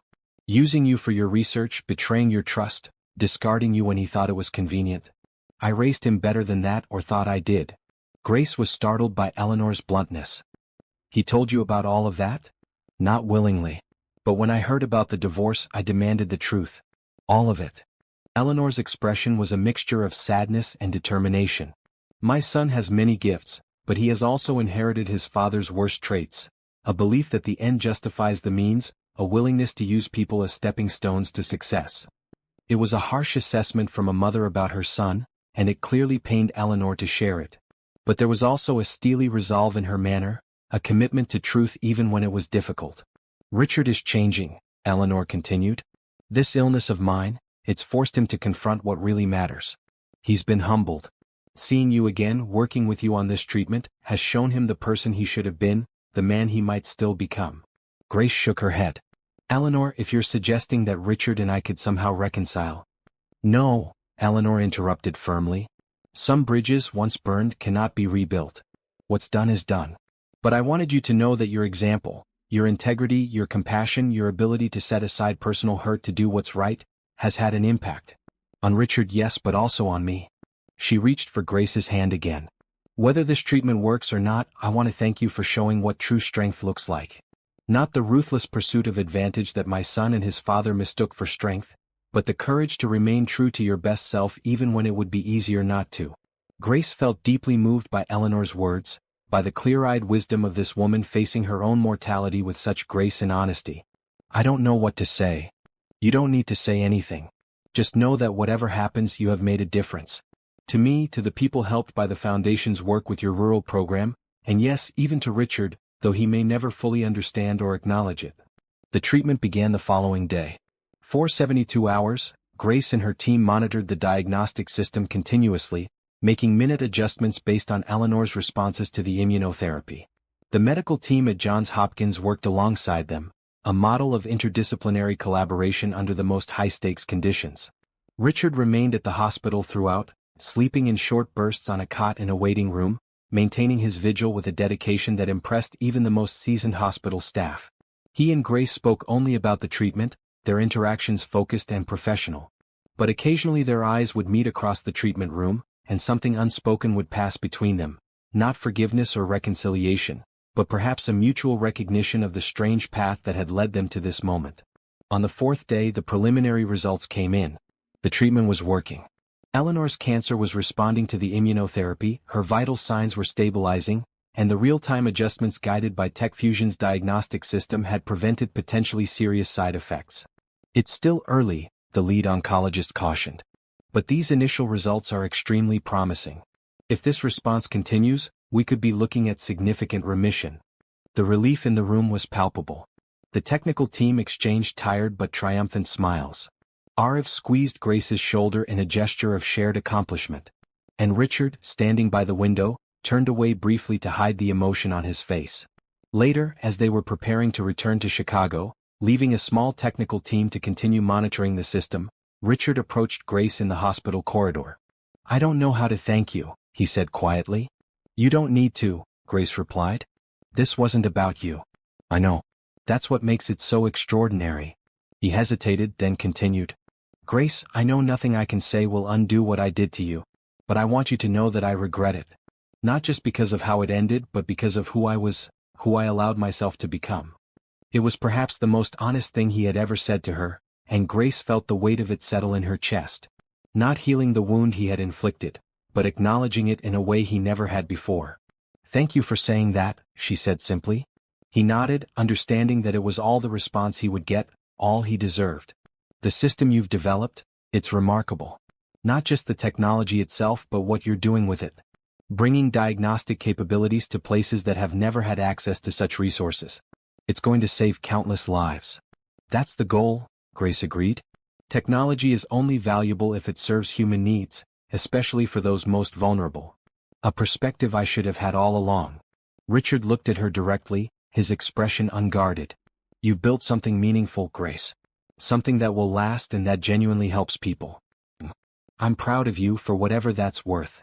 It was worth something, Grace realized with surprise. Not enough to erase the past, but enough to provide a kind of closure she hadn't known she needed. "Take care of your mother," she told him. "And yourself." As their plane took off from Baltimore that evening, Grace gazed out the window at the receding city lights. Beside her, Arif was already asleep, exhausted from the intensity of the past weeks. She felt strangely at peace. The encounter with Richard, far from reopening old wounds, had helped to heal them. Not through reconciliation or forgiveness, but through the simple reality of seeing him clearly at last, both his flaws and his capacity for change. And in helping Eleanor, in using her skills and her team's technology to potentially save a life that mattered to her, Grace had reclaimed a part of her professional identity that had been overshadowed by the pain of betrayal. She had come full circle in a way.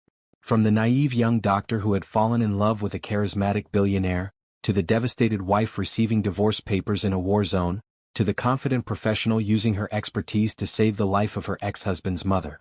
It wasn't a journey she would have chosen, but it had brought her to a place of strength and purpose that felt authentically her own. As the plane reached cruising altitude, Grace closed her eyes, not to sleep but to savor this moment of completion. One chapter was truly ending and another, one of her own writing, was well underway.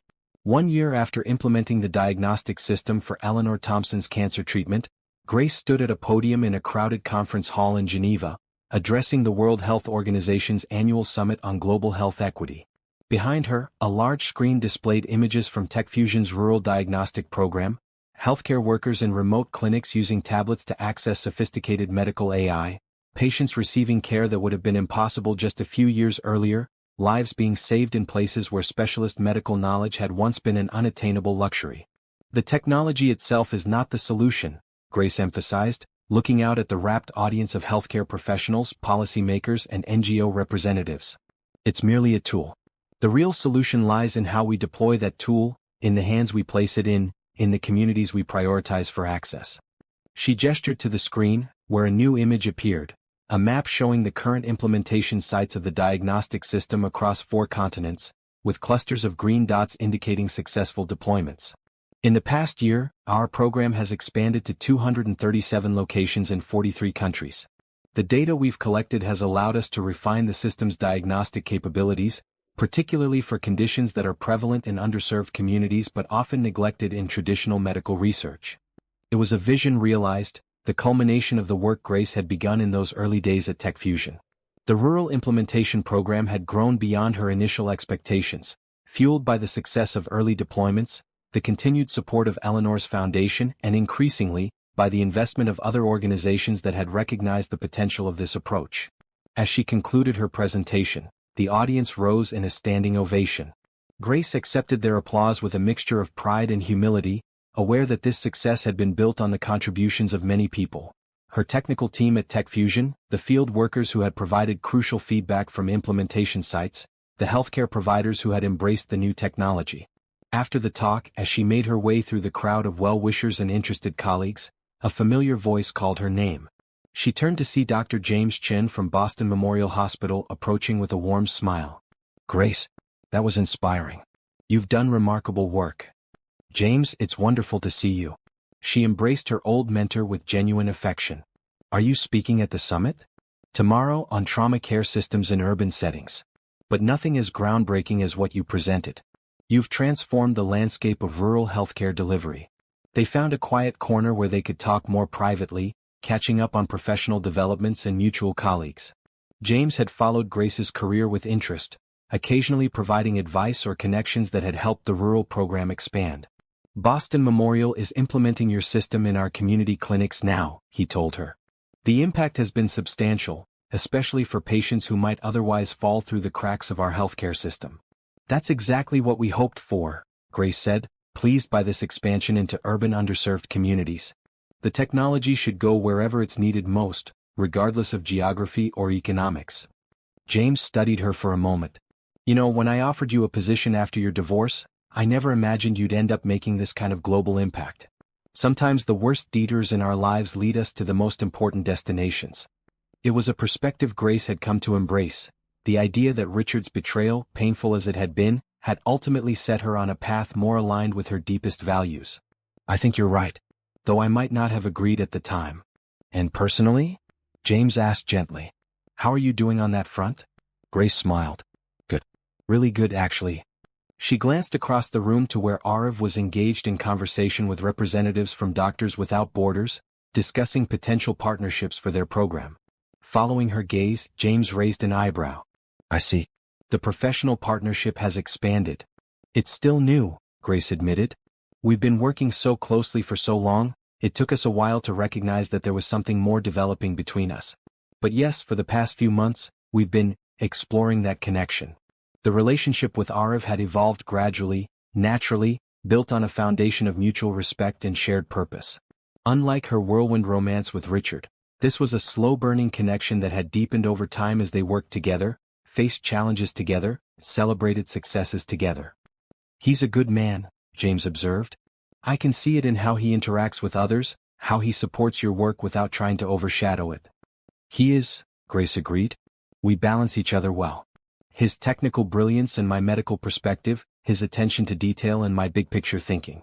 And most importantly, we want the same things, to use our skills to make a meaningful difference in the world." It was still early days for their romantic relationship, but it felt right in a way that was both exciting and comfortable.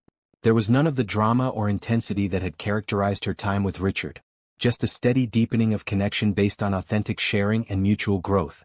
As the conference continued over the next few days, Grace participated in panel discussions, met with potential partners for the rural program, and gathered new ideas for expanding their work. Throughout it all, Arav was at her side, sometimes literally, sometimes working in parallel on technical aspects while she focused on medical and organizational questions. On their last evening in Geneva, they walked along the lakeshore, enjoying the mild spring weather and the peaceful beauty of the surroundings. The conference had been a success by any measure. New partnerships established, funding secured for program expansions, validation of their approach from the global health community. Eleanor's foundation has committed to funding implementations in another 12 countries, Grace told Arav as they paused to watch the sunset painting the lake in shades of gold and pink. She's doing remarkably well, by the way. Her latest scans show no evidence of disease. That's fantastic news, Arav said sincerely, both about her health and the foundation's support. She's been a crucial ally in this work. Grace nodded, reflecting on the unexpected friendship that had not only survived her divorce from Richard but had deepened over the past year. Eleanor had become a trusted advisor on the foundation's work and a personal confidant, their regular conversations ranging from strategic planning for the rural program to more personal reflections on life and purpose. Have you heard anything from Richard lately? Arav asked, his tone careful. He knew that Grace had maintained a distant but civil relationship with her ex-husband, primarily through Eleanor. Actually, yes. He's left Thompson Tech, stepped down as CEO 3 months ago and turned the company over to his executive team.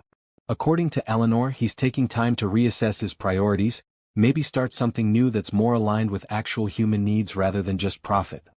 Interesting, Arav commented. Do you think he's genuinely changed? Grace considered the question thoughtfully. I think Eleanor's illness was a wake-up call for him. Facing the potential loss of someone he truly loves, seeing what really matters when life is at stake, it had an impact. Whether that impact is lasting or temporary, I can't say. But I hope, for his sake, that he finds a better way forward. They resumed their walk, hand in hand now as the evening cooled. A comfortable silence settled between them, the kind that comes with true companionship rather than the need to fill space with words. I've been thinking, Arav said finally, about where we go from here. With the program, I mean. We've established the model, proven its effectiveness. What's the next frontier? It was a question Grace had been pondering as well. The rural diagnostic program had exceeded their initial goals, but there was still so much more to be done in the realm of healthcare equity. I've been considering a focus on pediatric applications, she replied. Adapting the system specifically for childhood diseases and conditions, especially in regions with high infant and child mortality rates. The diagnostic challenges are different, the presentation of disease is often different in children, and the impact of early, accurate diagnosis could be transformative. Arav nodded, immediately engaged with the idea. We'd need to collect new training data, redesign some of the interfaces for pediatric settings, possibly develop simplified versions for use by community health workers with minimal training. Exactly. It's an extension of what we're already doing, but with a specific focus on some of the most vulnerable patients. They spent the rest of their walk brainstorming possibilities, their complementary perspectives, medical and technical, practical and visionary, creating a richer picture than either could have developed alone. By the time they reached their hotel, they had the outlines of a new initiative that could potentially save thousands of young lives. In their suite, as they packed for the early flight back to Chicago the next day, Arav paused, watching Grace sort through conference materials with her usual efficient focus. You know what I realized today? He asked. Watching you give that presentation, seeing the impact of what we've built together? Grace looked up, curious. What's that? That sometimes the universe has a strange way of putting us exactly where we need to be, even if the path there is painful. If Richard hadn't done what he did, if you hadn't joined Tech Fusion, if we hadn't reconnected, none of this would exist. All those lives we're helping wouldn't be touched by this technology. It was a perspective Grace had arrived at herself over time. The recognition that her greatest professional achievement had roots in her greatest personal pain was a paradox she had gradually come to accept, even appreciate. There's a concept in Japanese art called kintsugi, she said thoughtfully. It's the practice of repairing broken pottery with gold. The idea is that the piece becomes more beautiful, more valuable because of its breaks, not despite them. The repair becomes part of the history of the object, something to be highlighted rather than hidden.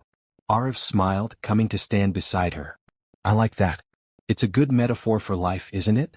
Our breaks and how we repair them becoming part of what makes us unique, valuable. It is, Grace agreed, leaning against him slightly.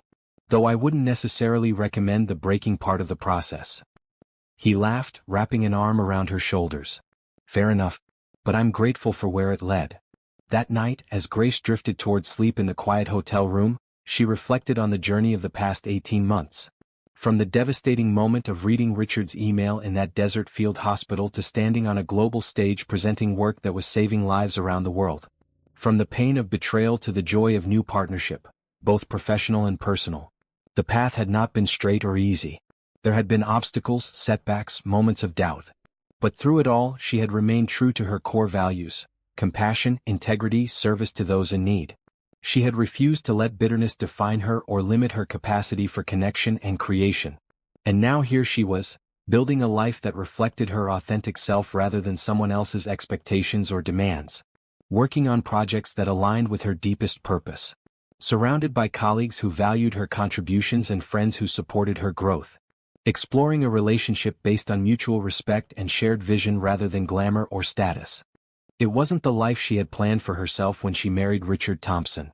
It was in many ways a better one, richer in purpose, more aligned with her values, more authentically her own.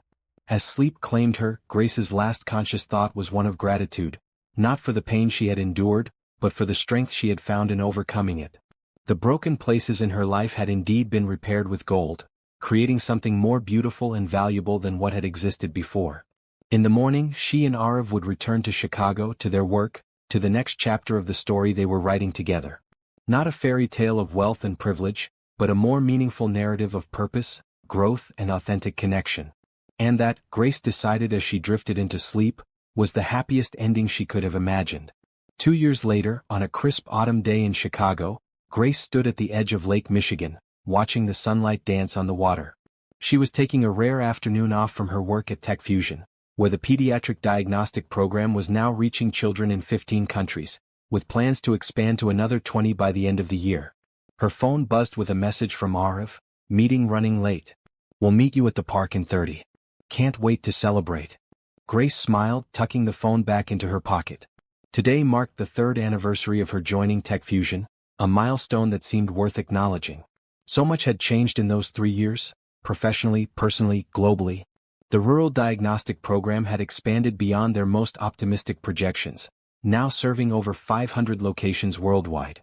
The pediatric initiative was showing promising early results, with significant reductions in misdiagnosis rates for common childhood illnesses in pilot sites.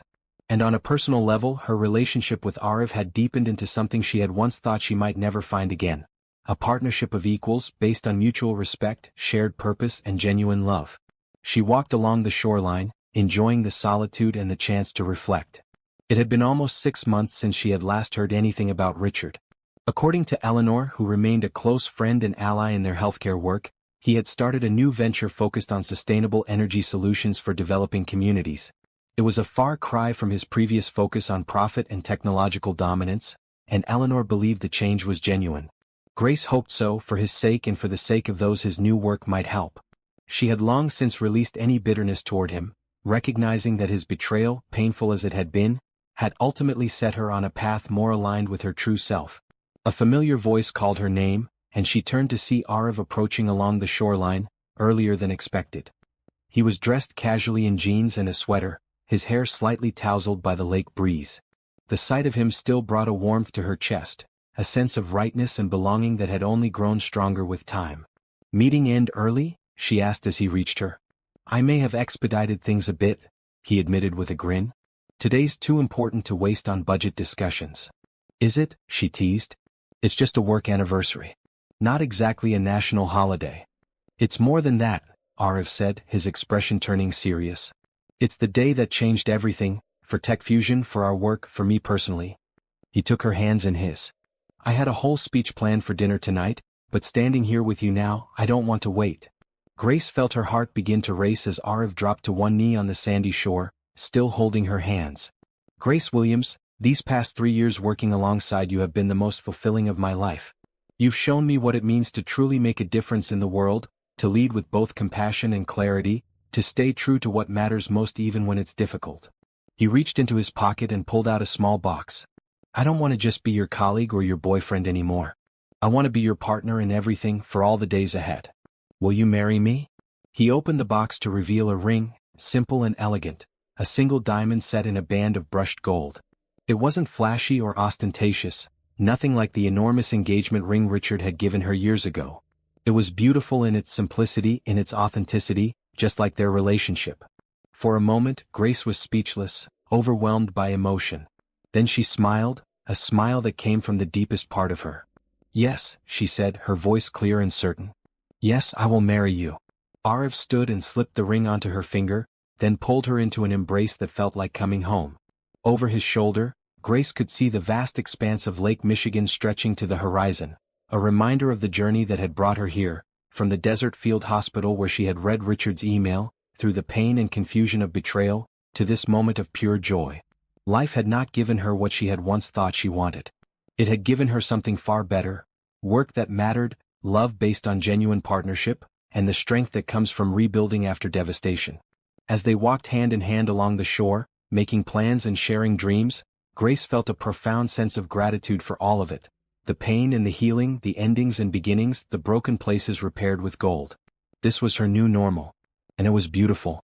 6 months later, Grace and Arav were married in a simple ceremony on the rooftop garden of TechFusion's headquarters, surrounded by friends, family, and colleagues who had shared their journey.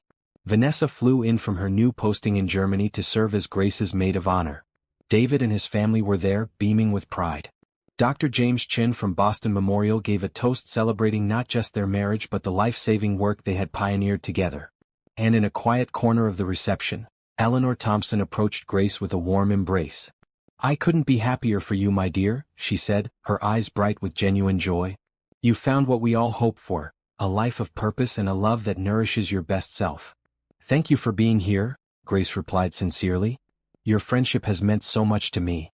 Eleanor glanced toward the entrance, where a figure stood hesitantly as if unsure of his welcome. "Richard asked me to give you this," she said, handing Grace a small envelope. "He didn't want to intrude on your day, but he wanted you to have it." Grace looked at the envelope, then at Richard standing at a distance, respectful of the boundaries she had established. She excused herself from Eleanor and walked over to him. "You didn't need to come," she said, but without hostility.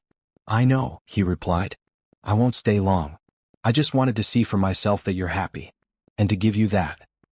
He nodded toward the envelope in her hand. Grace opened it and found a simple card with handwritten words. "Grace, on this day of new beginnings, I want to acknowledge the pain I caused you and express my deep regret. You deserved better than what I gave you. But more than that, I want to thank you for saving my mother's life, for showing me through your example what truly matters, and for creating something beautiful from the ashes of what I destroyed. Your work is changing the world, one life at a time. I hope you know how many people are alive today because of you, not just those directly helped by your diagnostic systems, but all those who will be helped in the future by the path you've pioneered. Be happy. You've earned it, Richard." Grace looked up from the card to find Richard watching her, his expression open and sincere in a way it had rarely been during their marriage. "Thank you," she said simply, "for this and for respecting my new life." He nodded. "Your husband seems like a good man. A better match for who you really are than I ever was." "He is," Grace agreed. "We bring out the best in each other.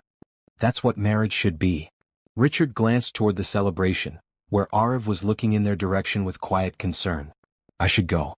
I just wanted to wish you well face to face." As he turned to leave, Grace called after him. "Richard." He paused, looking back. "Eleanor tells me your new venture is doing important work. I'm glad.